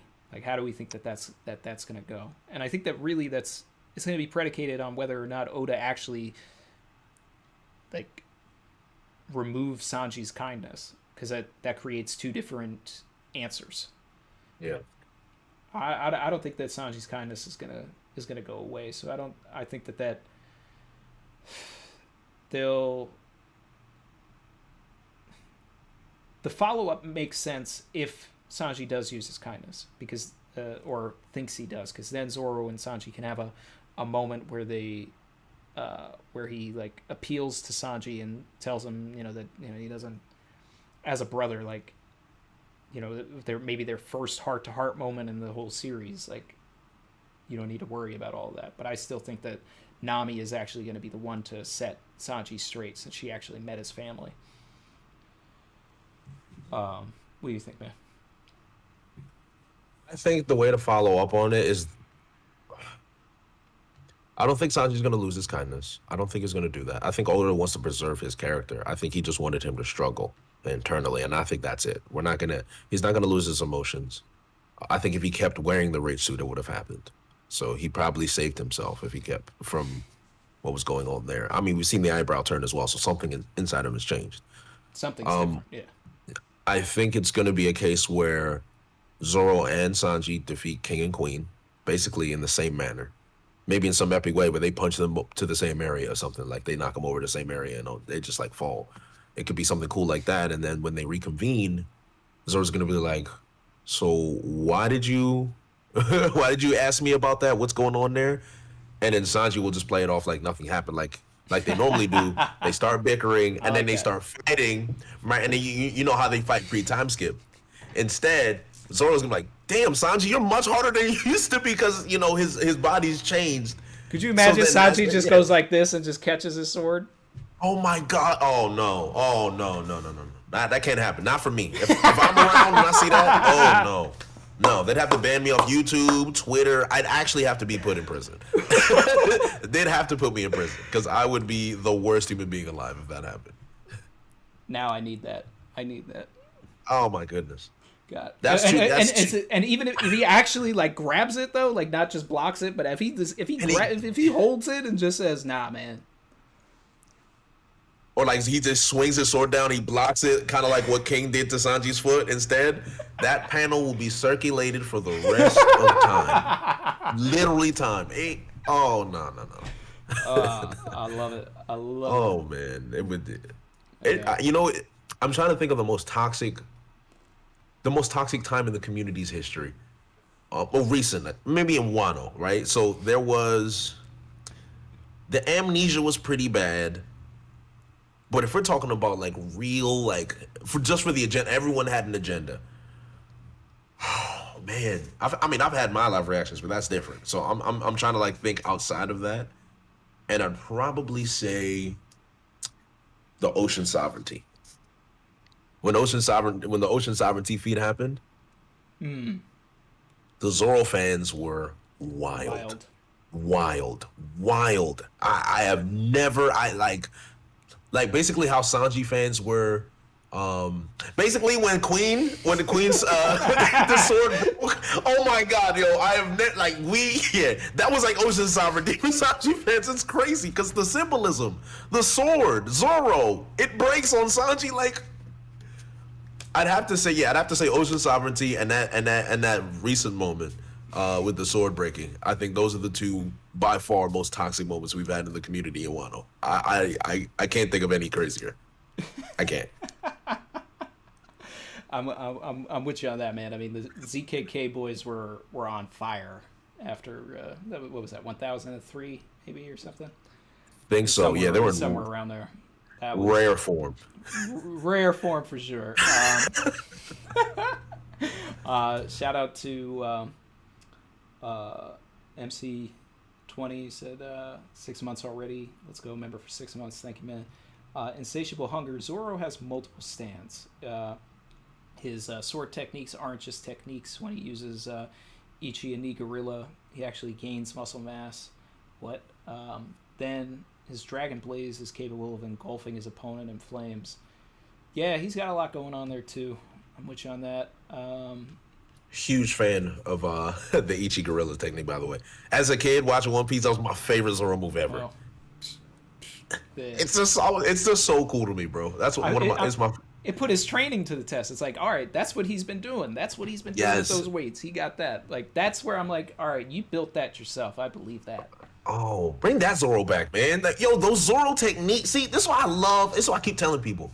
They think I don't like Zoro. Bro, pre-time skip Zoro, Tiger Hunt, Ichi Gorilla, Rashomon, all these, the techniques that he had, you don't see them no more. It's always an Onigiri Purgatory. And that's it. Or a Tatsumaki, bro.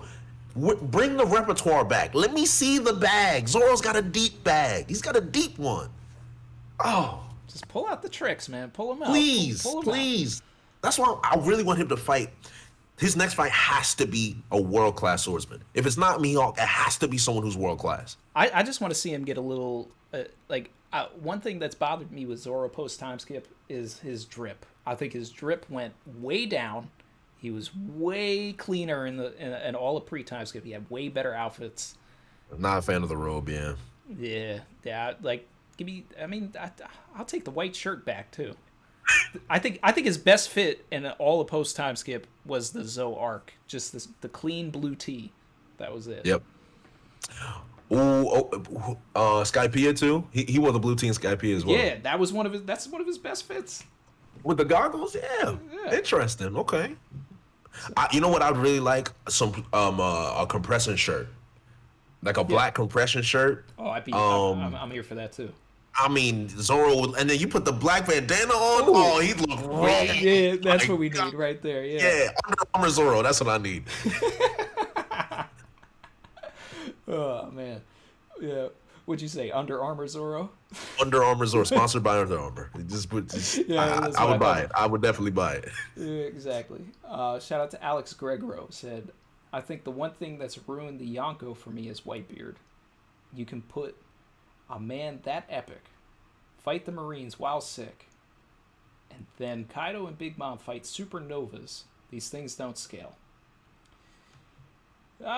Yeah, well, I mean, a lot of people want to compare Wano to Marineford, but it's really there's elements of that, but the elements of Enies Lobby and Thriller Bark are way stronger if you want to, do callbacks to different things.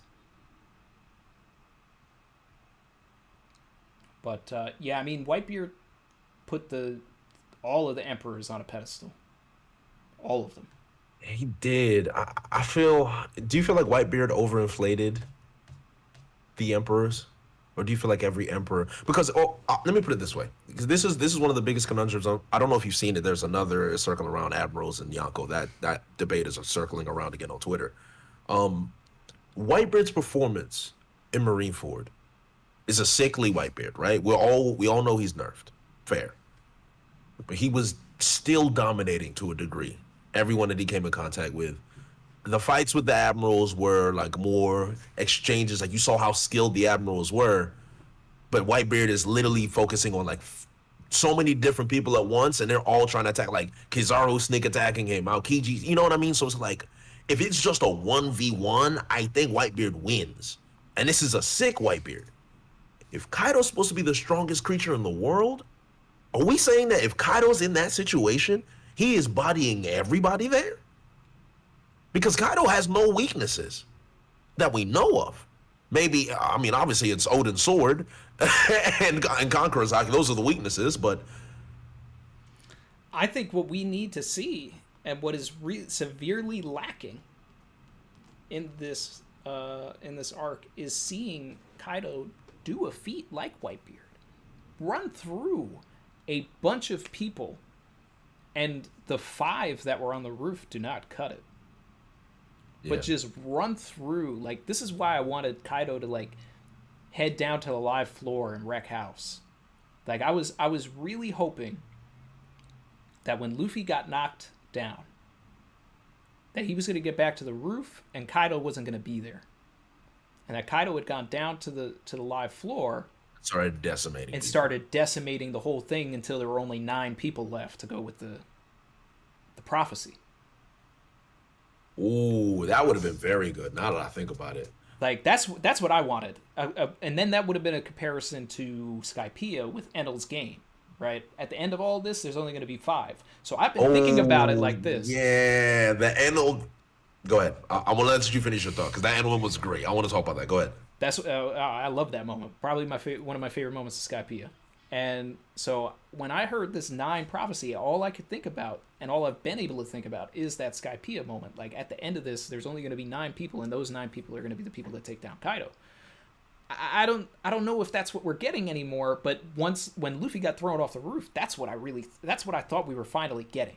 And we were going to see that Whitebeard action where Kaido just goes down and runs through all of them. Everybody knocks them all down until they're all done, and then whoever gets up at the end is like, you know, that's when Luffy arrives, and we get that sort of, like, he just came from Snake Way Luffy, like, all right, I'm back. I just took out Jack or something, like, whatever, and now I'm here. That would have been cool. That's not what I would have liked that because, again, I'm a villain guy. So the NL moment, when NL just decided, all right, enough's enough. He took out Robin, Zoro, Wiper in second, just destroyed them. It was like moments like that where the villain shows, bro, borderline negative. Yeah, and Wiper, he restarted his heart and said, "It's over, we're done, like no more." And I'm like, okay, that's when I'm like, the fearsomeness. Crocodile did the same thing. Luffy tried to pull up the Crocodile, he decimated him twice. I'm just like, yo, that's the sick stuff. With Kaido, that moment was when he went down and just annihilated Kinemon.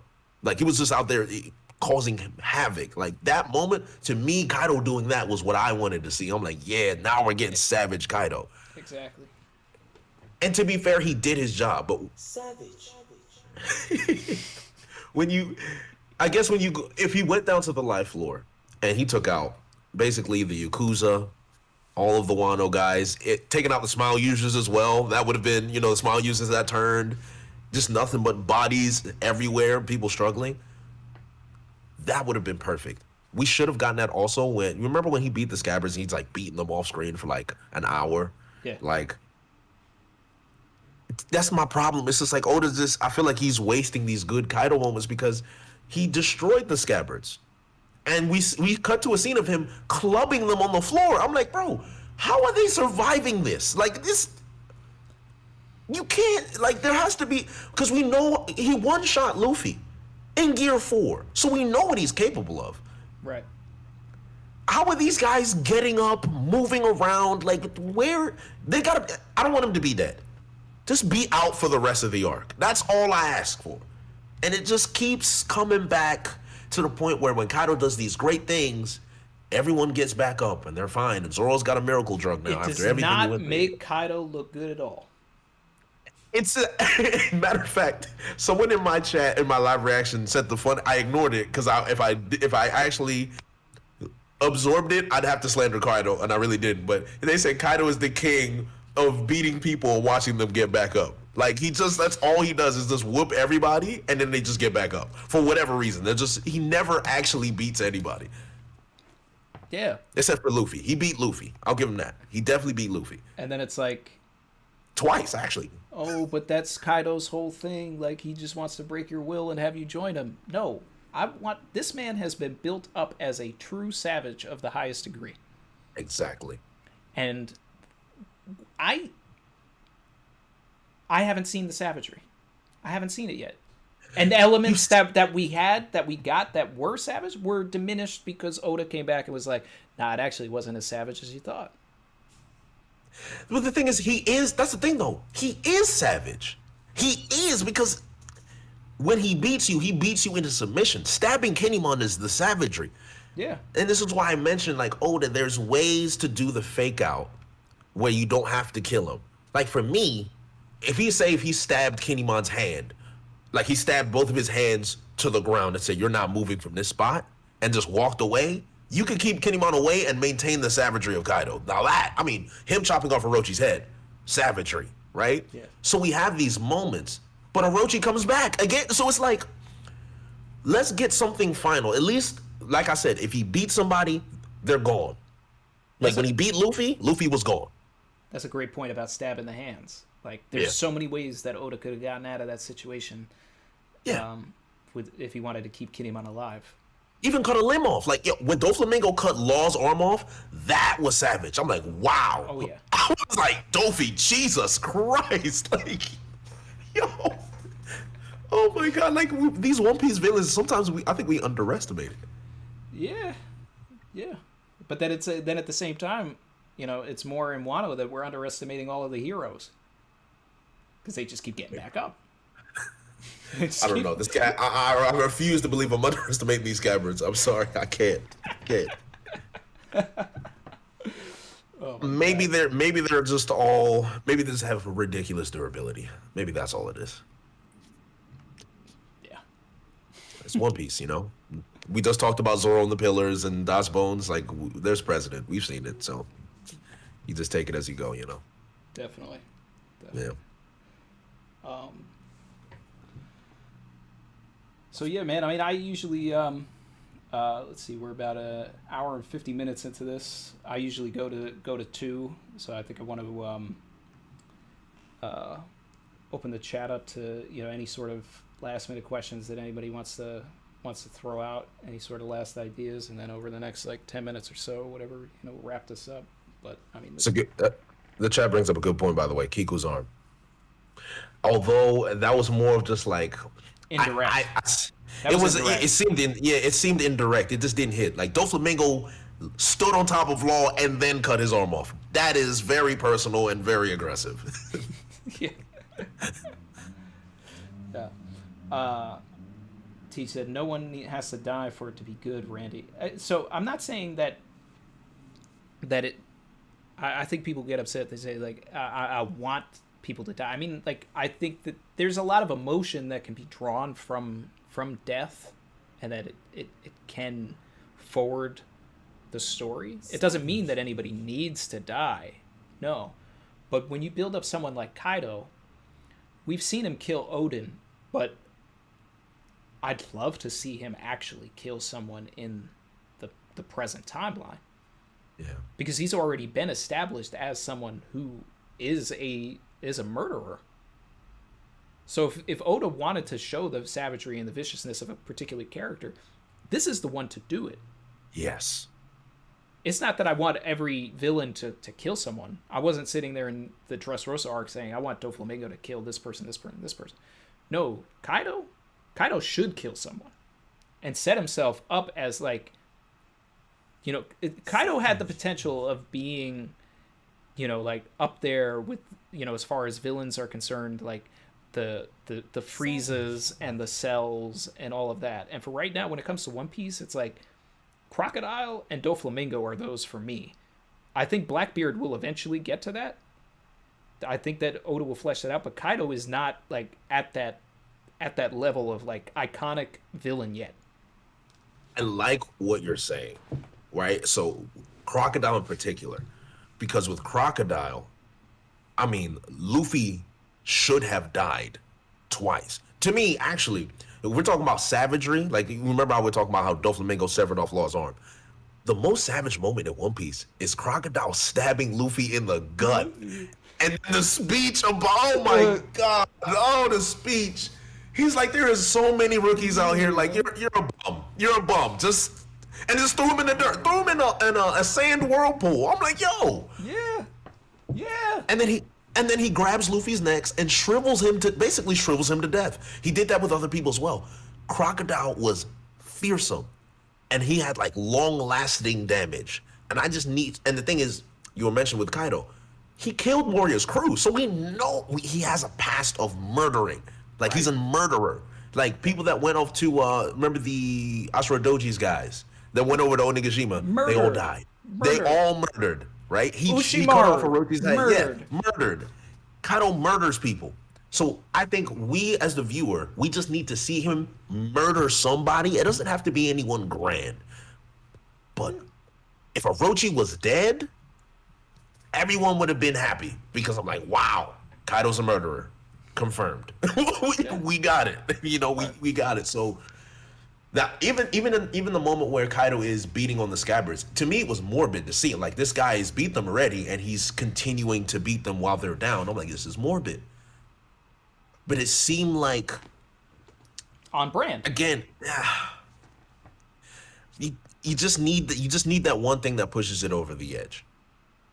He's like right there. He's always on the cusp of the greatness. And maybe with the backstory, I think that'll probably propel him into that greatness category, because I have a lot of high hopes for Kaido. I still like Kaido a lot, but I'm waiting for the flashback too, and I think that's going to flesh him out even more. But it says something that we never had a Crocodile flashback, and he's still, a top 3 villain. I keep telling people, I'm like, if Oda actually brings Crocodile back, and a lot of the theories that people have, the new Underworld Emperor, it makes sense, right? He's working with Blackbeard behind the scenes. They talked an Impel down. Now he's the new Joker in place of Doflamingo. I haven't seen that, but I always thought that Crocodile would come back when the ancient weapons are in play. Which is possible, but imagine that. So the whole thing that ties it together is that Blackbeard's on the move. They're talking about, we should go there and find it first. If it's at Alabasta, the one person that would tell Blackbeard about a poneglyph that he saw in Alabasta that's supposed to be about the ancient weapon is Blackbeard. And if they're in contact, and Crocodile is Crocodile. Yeah, there you go. And Crocodile would be okay with that because of his feud with Whitebeard. Yep. So that, I not that I exactly, think that Crocodile would work for Blackbeard, but work with. He would work with him. I wouldn't say that Crocodile is the 10th Titanic captain or anything like that. Like, I'm not going to go there. Oh, absolutely. Yeah, no way. Like, it's like, because you see the energy the Crocodile even brings to Marineford when Doflamingo says, like, let's team up or whatever. But he was like trying to set the hierarchy. He was basically saying to Doflamingo, like, I'm above you, bro. No, I'm Mr. Zero, all right? I said zero for a reason. There's no one... Nah. If you're working for me, basically, is what he was saying. And he said, I know you're stronger than me, so, like, I don't know what you're doing here, but I'm not working on it. I don't know. Crocodile showed out. He did parry Mihawk. They do forget that. Luffy was scared. Luffy, he didn't want to take that slash from Mihawk. Crocodile's out here parrying him. I'm just saying. I'm just saying. Crocodile and a Kainu also. So he had a lot of great feats in Marineford. This power scaling is weird sometimes. Like, this is where people who are like saying Oda doesn't care about power scaling, they have some credence with this stuff, because Crocodile in Impel Down and then him going into Marineford, the way he was behaving and the way people were treating him, I was like, yo, 81 million berries for this guy and he's parrying Mihawk? Oh. Just sleeping on my boy. They're sleeping on him. They're sleeping. Yeah. Crocodile is a problem, and I think that Luffy just got lucky. I agree. I mean, Crocodile beat him so many times, dude. It's like, how many times can you beat somebody before you just get tired and give up? Hey, low-key, he probably just kind of carried himself and said, all right, you know what? I'm getting hit through bedrock. Let's just call it a day. I'm with you on that one, man. PXPX super chatted said, if Big Mom plus her crew versus Kaido plus his crew go all out, who would win? In my opinion, Big Mom wins definitely. I feel like I'm more impressed with Big Mom's crew, personally. Yeah. And I'm actually more impressed with Big Mom in general. So that's a good point. No, are you finished your point? You can go ahead, man. No, so Big Mom, ironically, has been very impressive. I would say just from the fact that the first time she's actually ever taken damage, and we've seen it, is from Law, and it had to be an awakening that attacked her from the inside, and basically whatever is this iron balloon is, Law basically turned it off. So then Kid and all his wrestling moves and behavior, now anything that Kid does with that amount of damage will actually hurt Big Mom. And that's when we see it. And then Big Mom just gets larger and said, all right, well, now I'm really going to hurt you guys. I'm like, okay, who's going to beat my her? lifespan. Yeah. A year of her own. She's using her lifespan, and she used it to make herself bigger, right? That's how she did it, right? Oh yeah, which was a win for me because I've been saying when she was going to take some souls and that she was going to Shadows Asgard herself like Moria, and that's what she did. Oh, God, that is just. And son, Indra and the rooftop, the little lightning storm. I'm like, yo, this is how Yonko should be behaving. Like, just extra, Yes. like island level behavior. This is what I'm looking for, right? Yes. It's like, and we was talking about with Kaido, like. So apparently it wasn't shape-shifting. I was praying it was shape-shifting, because if Kaido was shape-shifting and moving around and using Three Realms Ragnarok like that, I'm like, okay. I was like, this is what I've been waiting to see. But I agree with you. Big Mom has been very impressive. Shout out to our boy, I'm the King. Super Hey, chat. my boy. Said, don't be sleeping on Buggy, straight tanking a Mihawk hit. I mean, He did do that. He did do that. I mean, that's a goat. I mean, he's a warlord for a reason, right? I mean, you don't get that. You don't just get that. You by just being don't a get the chump. power. Exactly. That's all types of clout. Buggy was one of the best things in Impel Down. Oh yeah. Buggy was so entertaining in Impel Down. Impel Down was one of the most fun things to read weekly too, because it was my goodness. Because it was just like, who's gonna show up next week?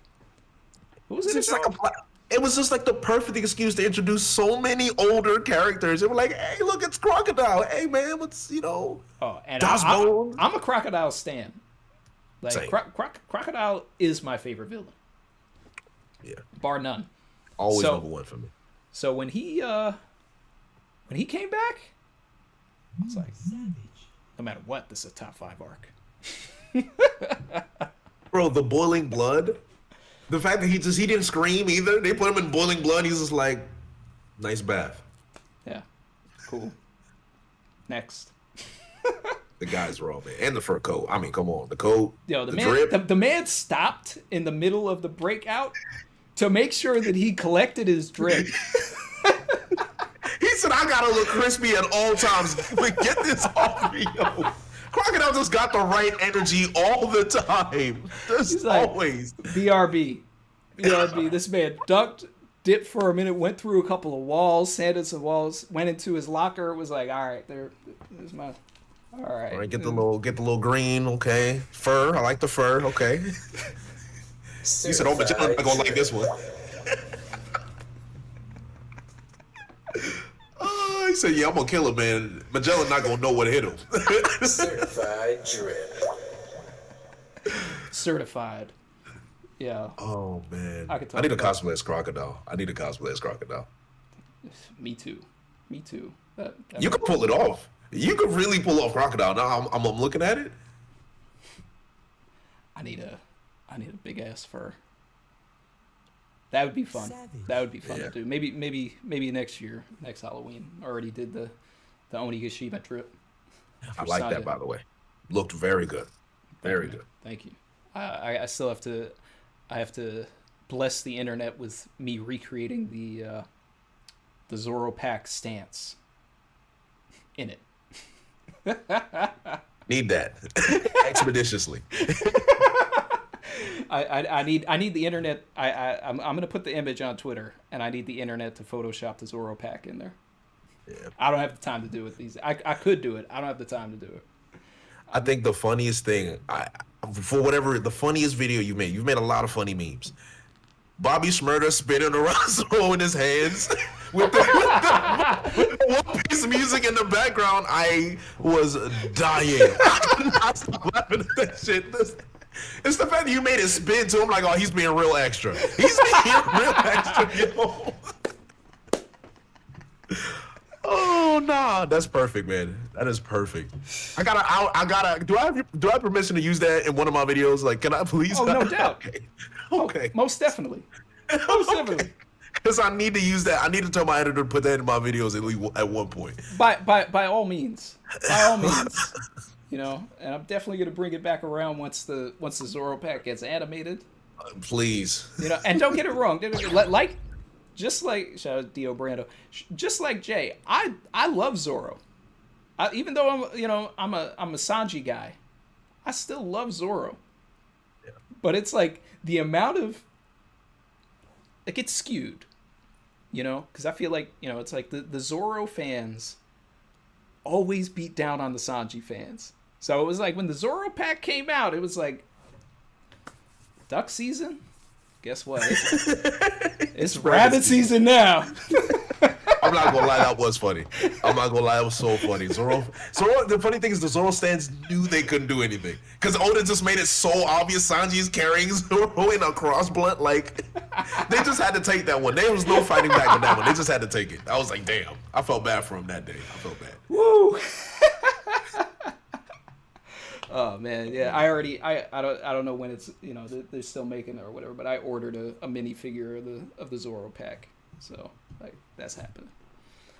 That's so good. Oh man. Let's see. We got some other super chats here. Oh yeah, I mean I got a Zoro pack emoji. Look at the chat right now. You know, it's still the emoji. It's right there. Oh, I see it. Yeah, we have one. Let me see those Zoro packs, guys. We don't get to use them enough. With the Zoro packs in the chat. Alex Gregro, Dofi greater than Jack ? And Kiku's arm, a move that Zoro blocked and everyone else dodged. Yeah. Dofi versus Jack. You know, I mean that's hard to say because I mean like I don't do much power scaling on my channel because I don't really care about it, but the thing is that you have to remember that Doflamingo was a problem, was a monster, and his bounty was frozen. So if he was really active and out here, he probably would have over 1 billion, especially with how many, where his hands were and all the pots. It just, Jack being a Zoan and all of that, it just, like, I feel like Dofi would be able to just string this boy up and hold him down, and I don't know. I think Dofi wins, and then especially with Jack not putting any sort of like in he did not show out for his hype. He did not show out. It was a pretty poor performance, unfortunately. Yeah, I wouldn't say he's gonna low diff or anything like that, but it's Dofi. And I can't be the only one that was like slightly concerned with how Inoarashi kind of just finished him. Yeah. I know there was more to the fight, but it seemed like Inoarashi just kicked him in the stomach and that was it, bro. Like it was just over and nothing else happened. I was in the camp that Jack was gonna kill Inoarashi. I was like, okay, Oda is setting this man up. He's been building this man up. He's been dragging him down. This is where he's gonna show us how much of a menace Jack is. And I thought it was gonna be used to build up Luffy. Because from my perspective, and I still sort of feel this way, Luffy's going up against an emperor, right? Yeah. Now, he has beaten a first Yonko commander as far as Katakuri is concerned, but he has not, like, mid-diffed or low-diffed a commander. And I think you need to at least mid-diff a commander if you're going to take out an emperor. So, I agree. So we haven't seen that. We haven't seen Luffy, like, have a fight where he's not really sweating a commander. If he ended up, like, running into Jack and, like, Blue-knowing him with some sort of new technique, like coming in like, okay, I get this now. I'm gonna use the Haki drip that he's got now from Conqueror's coding and all that, and then use Jack as a punching bag to sort of finesse it a little bit. Then I'd be like, okay, he's gonna beat Kaido now. So now it's kind of like, well, he still hasn't done that.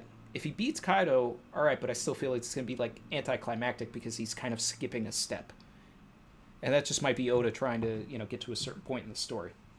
Yeah.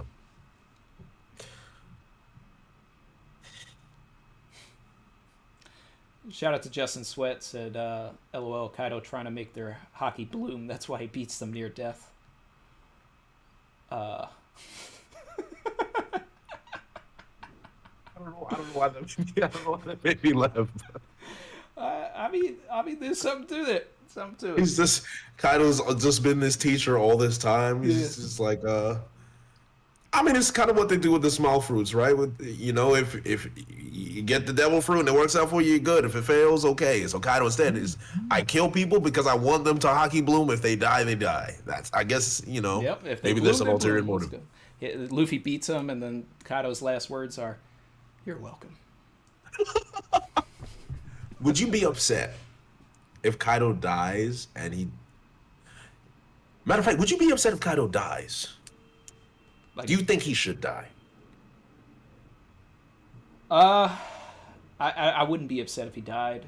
I don't know if Oda is going to give us that closure with him, especially with the world government ships coming. It might just be another situation where Kaido gets captured and then Oda uses it as an opportunity to have him break free and do something in the final war.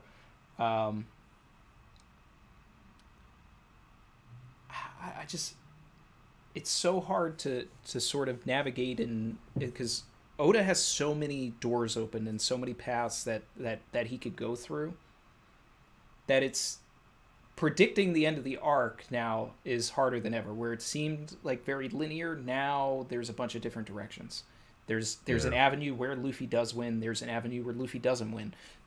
There's an avenue where Wano is saved. There's an avenue where Wano is destroyed. There's an avenue where the Marines, well, not the Marines, but the world government does annex the world government, does annex Wano, and then that becomes a plot point of defeating the world government so that Momo can get Wano back. So I don't know. I don't know if I'd be upset about it. I guess it would be who does it. If it's Luffy, I would be like, oh wow. But then again, I mean, we've never gotten an update on what happened to Arlong, so I don't know if Arlong could be 6 feet under Kokoyashi Village. So I still think he would have got out of Impel Down. We would have seen him in Impel Down. That's what I'm saying. Wow. I don't think he's dead though. I don't think so. I doubt it. Jinbei would have said something. If he died, Jinbei would have said something. Especially in Fishman Island. Yeah. Yeah. I definitely think Arlong's still alive. AJH17 asks, do the Scabbards have any W's at all? The fact that I have to think about it is a problem. It's a severe problem. I mean, Kinemon had a great showing against Kaido. I mean, they all really showed out against Kaido in like 993 before Kaido was like, all right, I guess I'll try now. Yeah. But like any W's that actually have stuck, I would say, all right, I'll say Ashura Doji has a W for saving everybody from Kanjuro's drawing and going out like a G. So Ashura Doji versus Jack. We already saw that, and Ashura Doji looked like he was low diffing him. He did, and I think that's a W. I think that's a W for the Scabbards at least, because he's to me he's still the most impressive. Because Sulong is more of a caveat, True. It doesn't happen all the time, so you can't. Nekomamushi and Inuarashi have more potential for power, but I still think Ashura Doji is the strongest.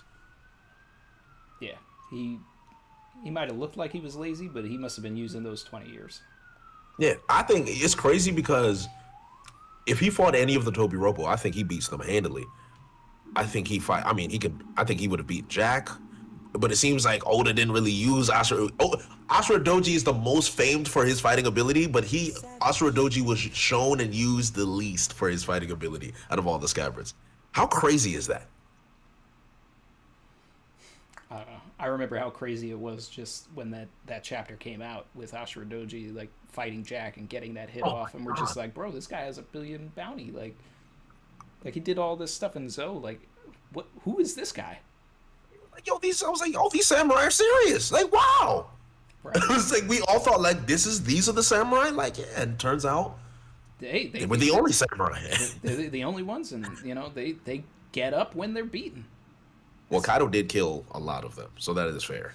I'm sure they had a lot of strong samurais. Just Kaido killed them all. So yeah, but that's fair. that's what I want to see. Oda, show me this. Maximilian Hofer, member for 7 months. Thank you, man. Said Croc, Lucci, and Doflamingo all feel more ruthless than Kaido. I'm inclined to agree. And then, I mean, I would put Kaido, in the conversation and all of that, but I still need more. Lucci is. I mean, you did see the bodies with Lucci. True. He did have a flashback where we see the bodies, him standing on them. Yeah, standing on them. I'm like, yeah, they're all dead. It's like, yeah, they died. That was pretty aggressive. Savage. I got to shout out my boy I'm D King. I missed that he had another super chat earlier. He said, "Gotta send one more for how far Randy has come with the OBS setup. This is one of the most impressive power-ups I've ever seen." I'm screaming. Oh man. I mean, I got to shout out Zach because he was one of the first people that I reached out to when I was starting to stream, and I was just like, bro, I don't know what I'm doing. Like, I make videos, but I don't stream. Like what am I doing? It's a whole different art, man. So people don't underestimate. Like when people host the referee, that's a lot of pressure on the streamer with the referee. Like there's so many people watching. All it takes is one hint of bodega, bro. Catastrophe. Oh yeah. That's all it takes. You just pure catastrophe, especially when you don't know what's going on and OBS starts acting up and it's telling you, oh, your encoder's working too fast. What does that mean? I don't know. I don't fix that. So you're just like panicking. Or it's beeping in the corner and it says OBS disconnected for a second. Then it comes back up and you just gotta be here like, so we still here. What's going on? Fortunately, so background in my channel, I did all my live reactions via live stream on YouTube. I used to live stream exclusively, right? So my first one was like that. Yeah, the first 2 or 3 were like that. Yep. Just any Kingdom, Solo Leveling, One Piece. My connection was so bad back in the day that my lag was a part, like how Morge is now, my lag was a part of my feature, and that's where the term bodega came in. Like they said, oh, you got a bodega connection. So that's where they came from. So now my connection's fine. But if there's anything wrong, instantly, oh, JD Bodega, here is Bodega all over again. Like it's just, I'm like, all because of streaming and just bad connection. We had Chrissy in the chat. She said she'll help me with the crocodile cosplay. All right. No, shout out to Chrissy. I do have a costume designer in the house. So. Ooh, oh, very nice. Savage. I'm at the part of the chat with all the Zoro packs. It's great. It's a lot to catch up on here. Maxo, my guy. Glad I caught this collab. Would be interesting to see Arlong connect with the Sun Pirates. I'd like to see Jinbei like smack this man up, like, or really, I'd love to see Nami like take this man out, like electrocute him, like that would be a way to show how far she's grown. She gets to get back. She's like, hey, I heard my name. Sure did. It's also making me think about Usopp. He hasn't done much. Yeah. So I actually have a video on Usopp coming out soon. I'm going to try and get it out this week, where I'm going to talk about what I believe his power up is going to be, because that's what's happening right now. Is that everybody's getting a power up. It's like Ennie's lobby. Robin's got Demonio Floor. Chopper can be in Monster Point for 30 minutes. Nami's got the homie Zeus. The big homie. Big homie Zeus. Zoro's got Conquerors. Sanji's got the adamantium drip now and everything that comes with the Germanus. Luffy's grown. Frankie by the end of the arc, I'm sure, is going to get Queen's like rechargeable laser. And then one of my favorite things that came into a stream not too long ago was shout out to Zoe. She's been saying it for a while, but now it's like it really could happen. Usopp eats Conqueror's fruit.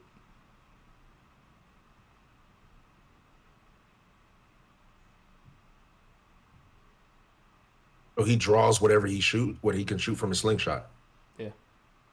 Interesting. And where is he going right now? To Conqueror's dead body with Kinemon. If Usopp eats a devil, I don't know. I don't know if I want Usopp to have a devil fruit. Well, here's the thing. It's not an offensive one though. It's not. I mean, it's. I mean, kind of, but it's like a unique one. Yeah, it won't compromise his character. Is what you're saying. Exactly. It will. You allow Usopp to use his creativity still. Now this is a bad. To me, I understand this is a bad take for the One Piece community. So please, definitely disagree with me. But this is just one of my. I guess this is my meathead talking. I've always said Usopp is a glorified gardener. Now it's very disrespectful. Because I know his I was hoping that from the slingshot we would upgrade to, walking in his footsteps of his father with the gun and the Haki bullets and see what's happening with Izo. Even then, I like the slingshots. I like when he was using the exploding stars. I like that a lot. But now with the gardening not the gardening techniques, like the plants and the wildlife and all that stuff, I just wanted Usopp to eventually evolve to the point where he's fighting Van Augur and we're having long range gunfights. I was hoping, but do you think that would compromise his character if he used a gun? And why do you think he doesn't use a gun? I mean, I think that's Oda's choice right there to keep it slingshot. So that's interesting. But the thing is that and this is part of why I really like the idea of Usopp eating that fruit in the first place, is because he'll be able to draw things that'll be even more powerful than a gun. Or he'll be able to draw bullets and he'll be able to slingshot them out, and he'll be able to use his creativity. And of course, our introduction to Usopp when he joined the crew was as an artist. He drew the Jolly Roger, and flamed everybody else, saying that he'll be the artist for everybody. So it's wild and it's out there, but based on the positioning of where his character is and where he could go with everything, I really think that it's a possibility that allows him to grow with, like you said, without compromising his character, and keeps him creative and doesn't make him overpowered. Like he's still like the devil fruit is not going to be the thing that wins fights for him, but it's going to make his fights more interesting. It will deepen his bag. Yeah. Oh, yeah. It would definitely deepen his bag. And we might get Ryunosuke back. Oh. there's a lot of Oda. There's a lot of Oda in this. No one dies in One Piece. There's a lot of Oda's behavior in this. I won't lie. So I will say I will support your theory. I will support it because I think Usopp can be very, very interesting with Conqueror's fruit. So you got to support her. I support the theory. Yeah, that's going to come out this week, I think. Shout out to Marcus Frazier, said two my favorite One Piece content guys. Also, throwing in down for the advanced Conqueror's Haki drip. Flex emoji, my man. Let's see, Alex Gregro, One Piece where guns and cannons don't matter unless it's a flashback. I mean, that's kind of what we're seeing. Guns don't really do anything. I mean, Law got shot. Remember how many times Law got shot point blank by Doflamingo? To this day. Yo, yeah. Did you ever see the edit that someone made? Or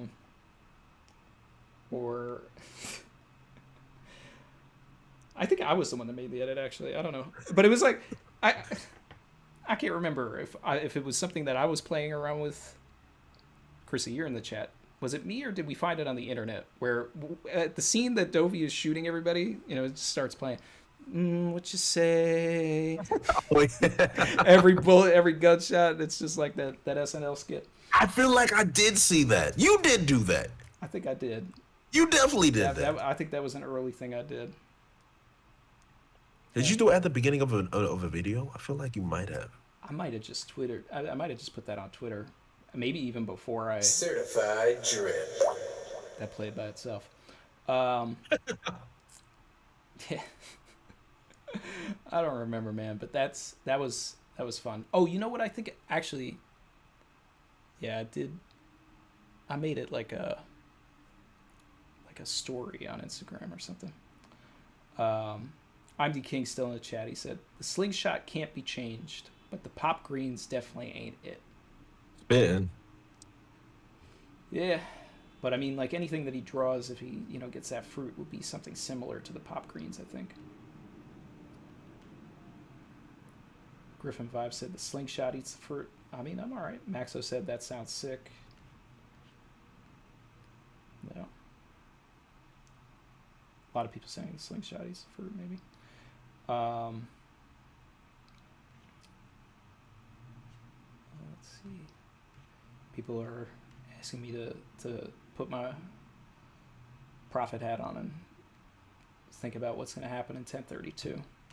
I mean, I said at the end of my video, I don't think it's out of the realm of possibility that 1032 is another Sanji chapter, because he's and it's Savage. we've done this before. I'm not trying to copy Uteron or anything like that, but I mean, we're getting into some numbers here. It's 1,000, and then you have Nissan and all of this stuff, with 2 and 3, and Sanji is dealing with all of this, San Ni. So, but if you flip that, Nissan. Anyway, Sanji dealing with his brothers, sort of finishing up that, maybe go back to Zoro.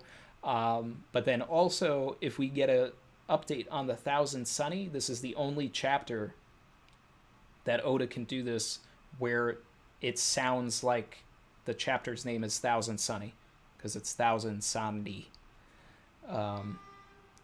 So if he wanted to do sort of a little nod for that, it could happen. But I think it's going to be another Sanji focused chapter, or at least start back with Sanji. Fingers crossed. Yep. The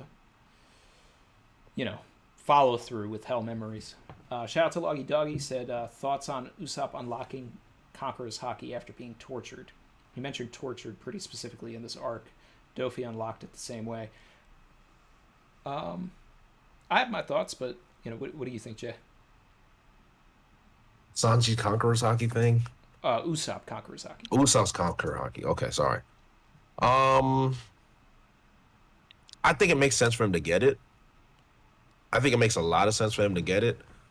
When it'll happen, I feel like Elbaf should be that moment. If we allow Big Mom to get out of Wano, which I'm hoping, I know it's possible she'd go down. I think it'd be crazy if she did. If we allow Big Mom to escape, go to Elbaf, Usopp is there, and say there is a moment between Big Mom or some of the Big Mom pirates and the giants, and Usopp.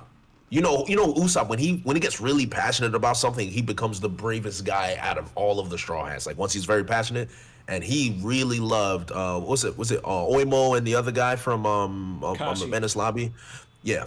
He loves the Giants. He loves Dory and Buggy. So if he sensed some disrespect towards them, the giant race and anything like that, Usopp would stand up and say, absolutely not. Maybe some fodder, maybe some Big Mom fodder, they fall.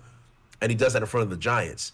Now all the Giants start looking at Usopp and saying, oh, this guy's legendary. He's got Conqueror's Haki. So Usopp's lore also carries on, not from just the Tontadas, but now it's with the Giants as well. It's literally an opposite. Little, big, both revere this one guy, God Usopp, who made all these people fall. And think about the tale. Usopp makes people collapse without even touching them in front of the land of giants. Usopp the Giant.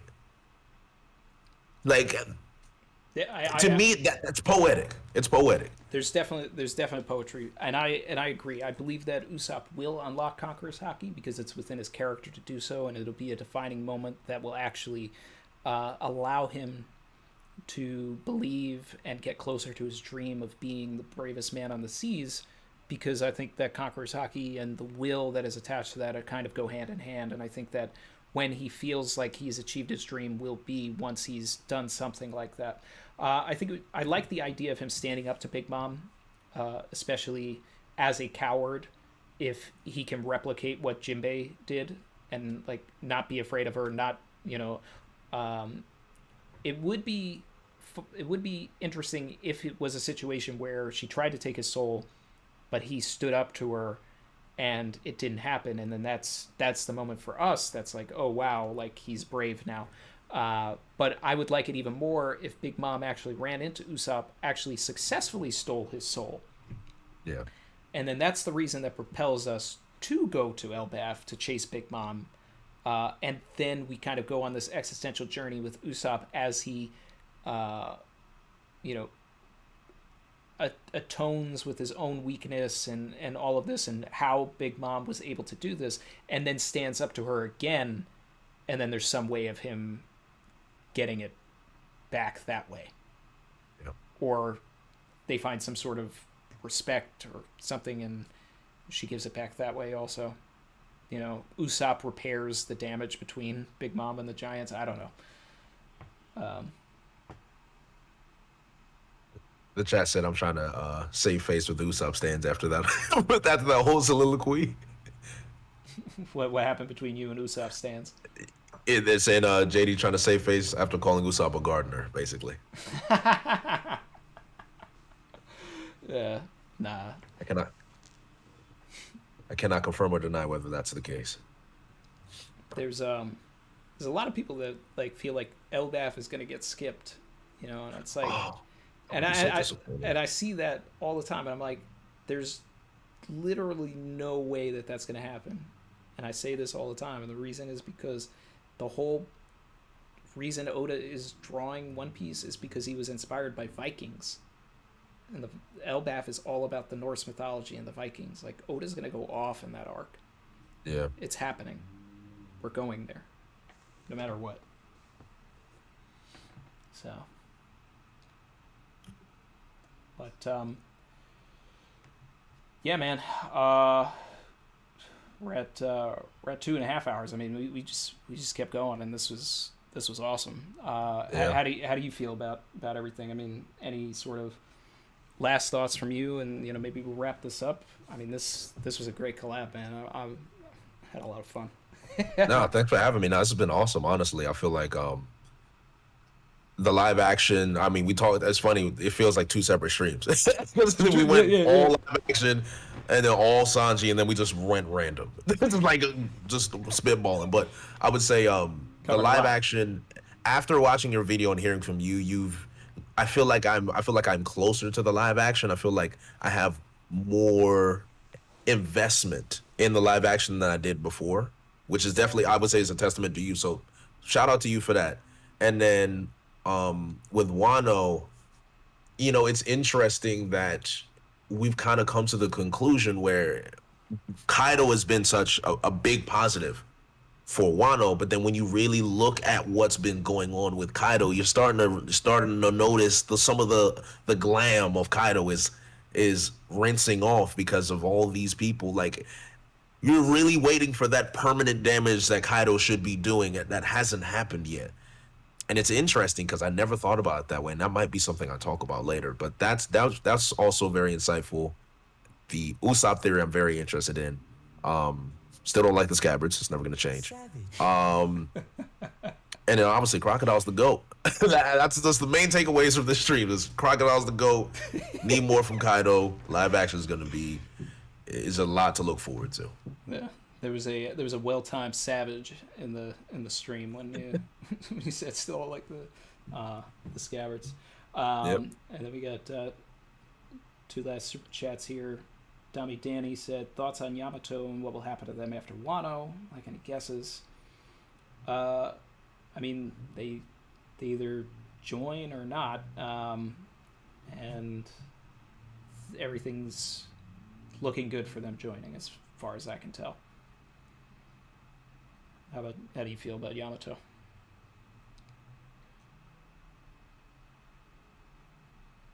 Oh no, I'm still on the fence.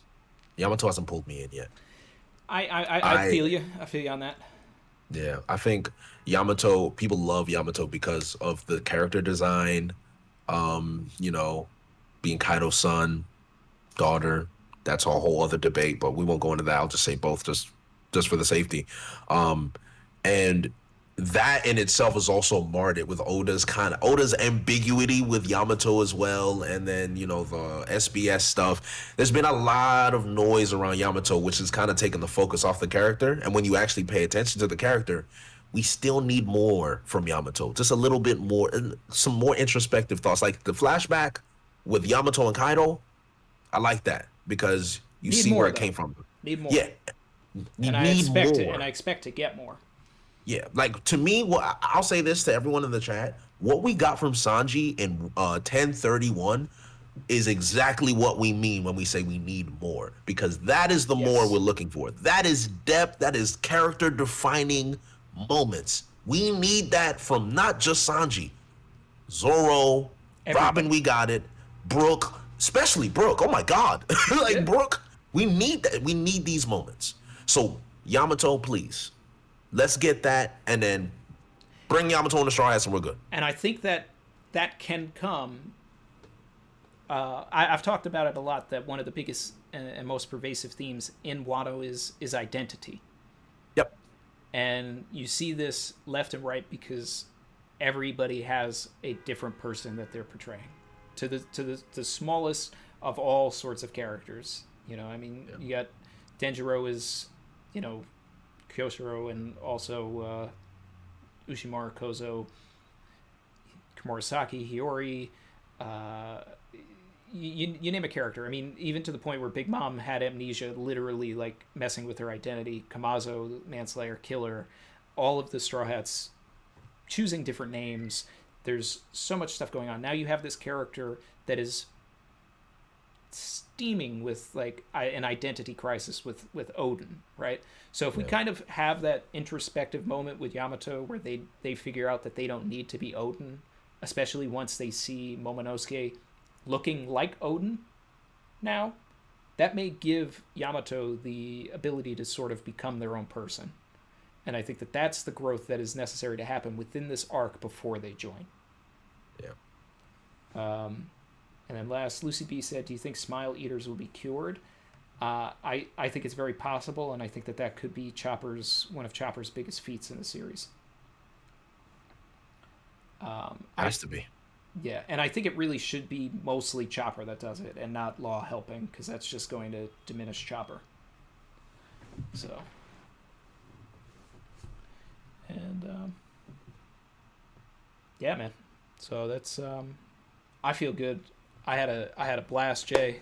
Thanks for dropping by. I'm happy to discuss, 1031. Talk about the the excellent growth that Sanji had, why we need more of it. The live action talk was great. The Church of Crocodile talk was great as well. New church for sure. Yeah. Thanks to everybody that's been here. We had like consistently like 500-600 people throughout. Still got. Yeah. Very good showing. So that's a strong showing. So thanks everybody. Like, comment, subscribe. Anybody on that's here from my channel, check out Jay's channel. Like, comment, subscribe to JayDLegend. All right. So he puts out his own videos. He does reactions to the chapters over at Twitch, then puts them on YouTube. And anything else you want to plug, man? No. Thanks, guys. Thanks for having me. Thanks for having me, Randy. A great time. Don't call me Gaimon. You probably shouldn't have said it, but it's already done. But that's it from me. And I can beat a zebra. I can beat a zebra. I can do it. I know I can. I just need a Haki bloom, and it'll happen. I'm counting on a Haki bloom in the encounter with the zebra. All right. Savage. And then I'll roll this out. Well, I'll roll this out on this since people were asking about it. He said the gods, it was food. Devil, it was spices. Certified drip. It's about to get spicy. Already was spicy. Spicy. Look, he don't think, bro. He don't think.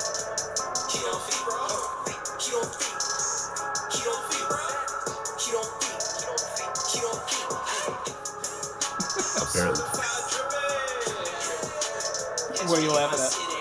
Something in the chat? The chat, yeah, they're just. They're saying you can't beat a squirrel. Yeah, I'm like, wow, okay. I can take the squirrel easily. But alright, but is this a squirrel that's like, what if the squirrel's got a whole like bunch of, you know, nuts and stuff that's collected for a while? Maybe I'm. Alright guys, thanks everybody.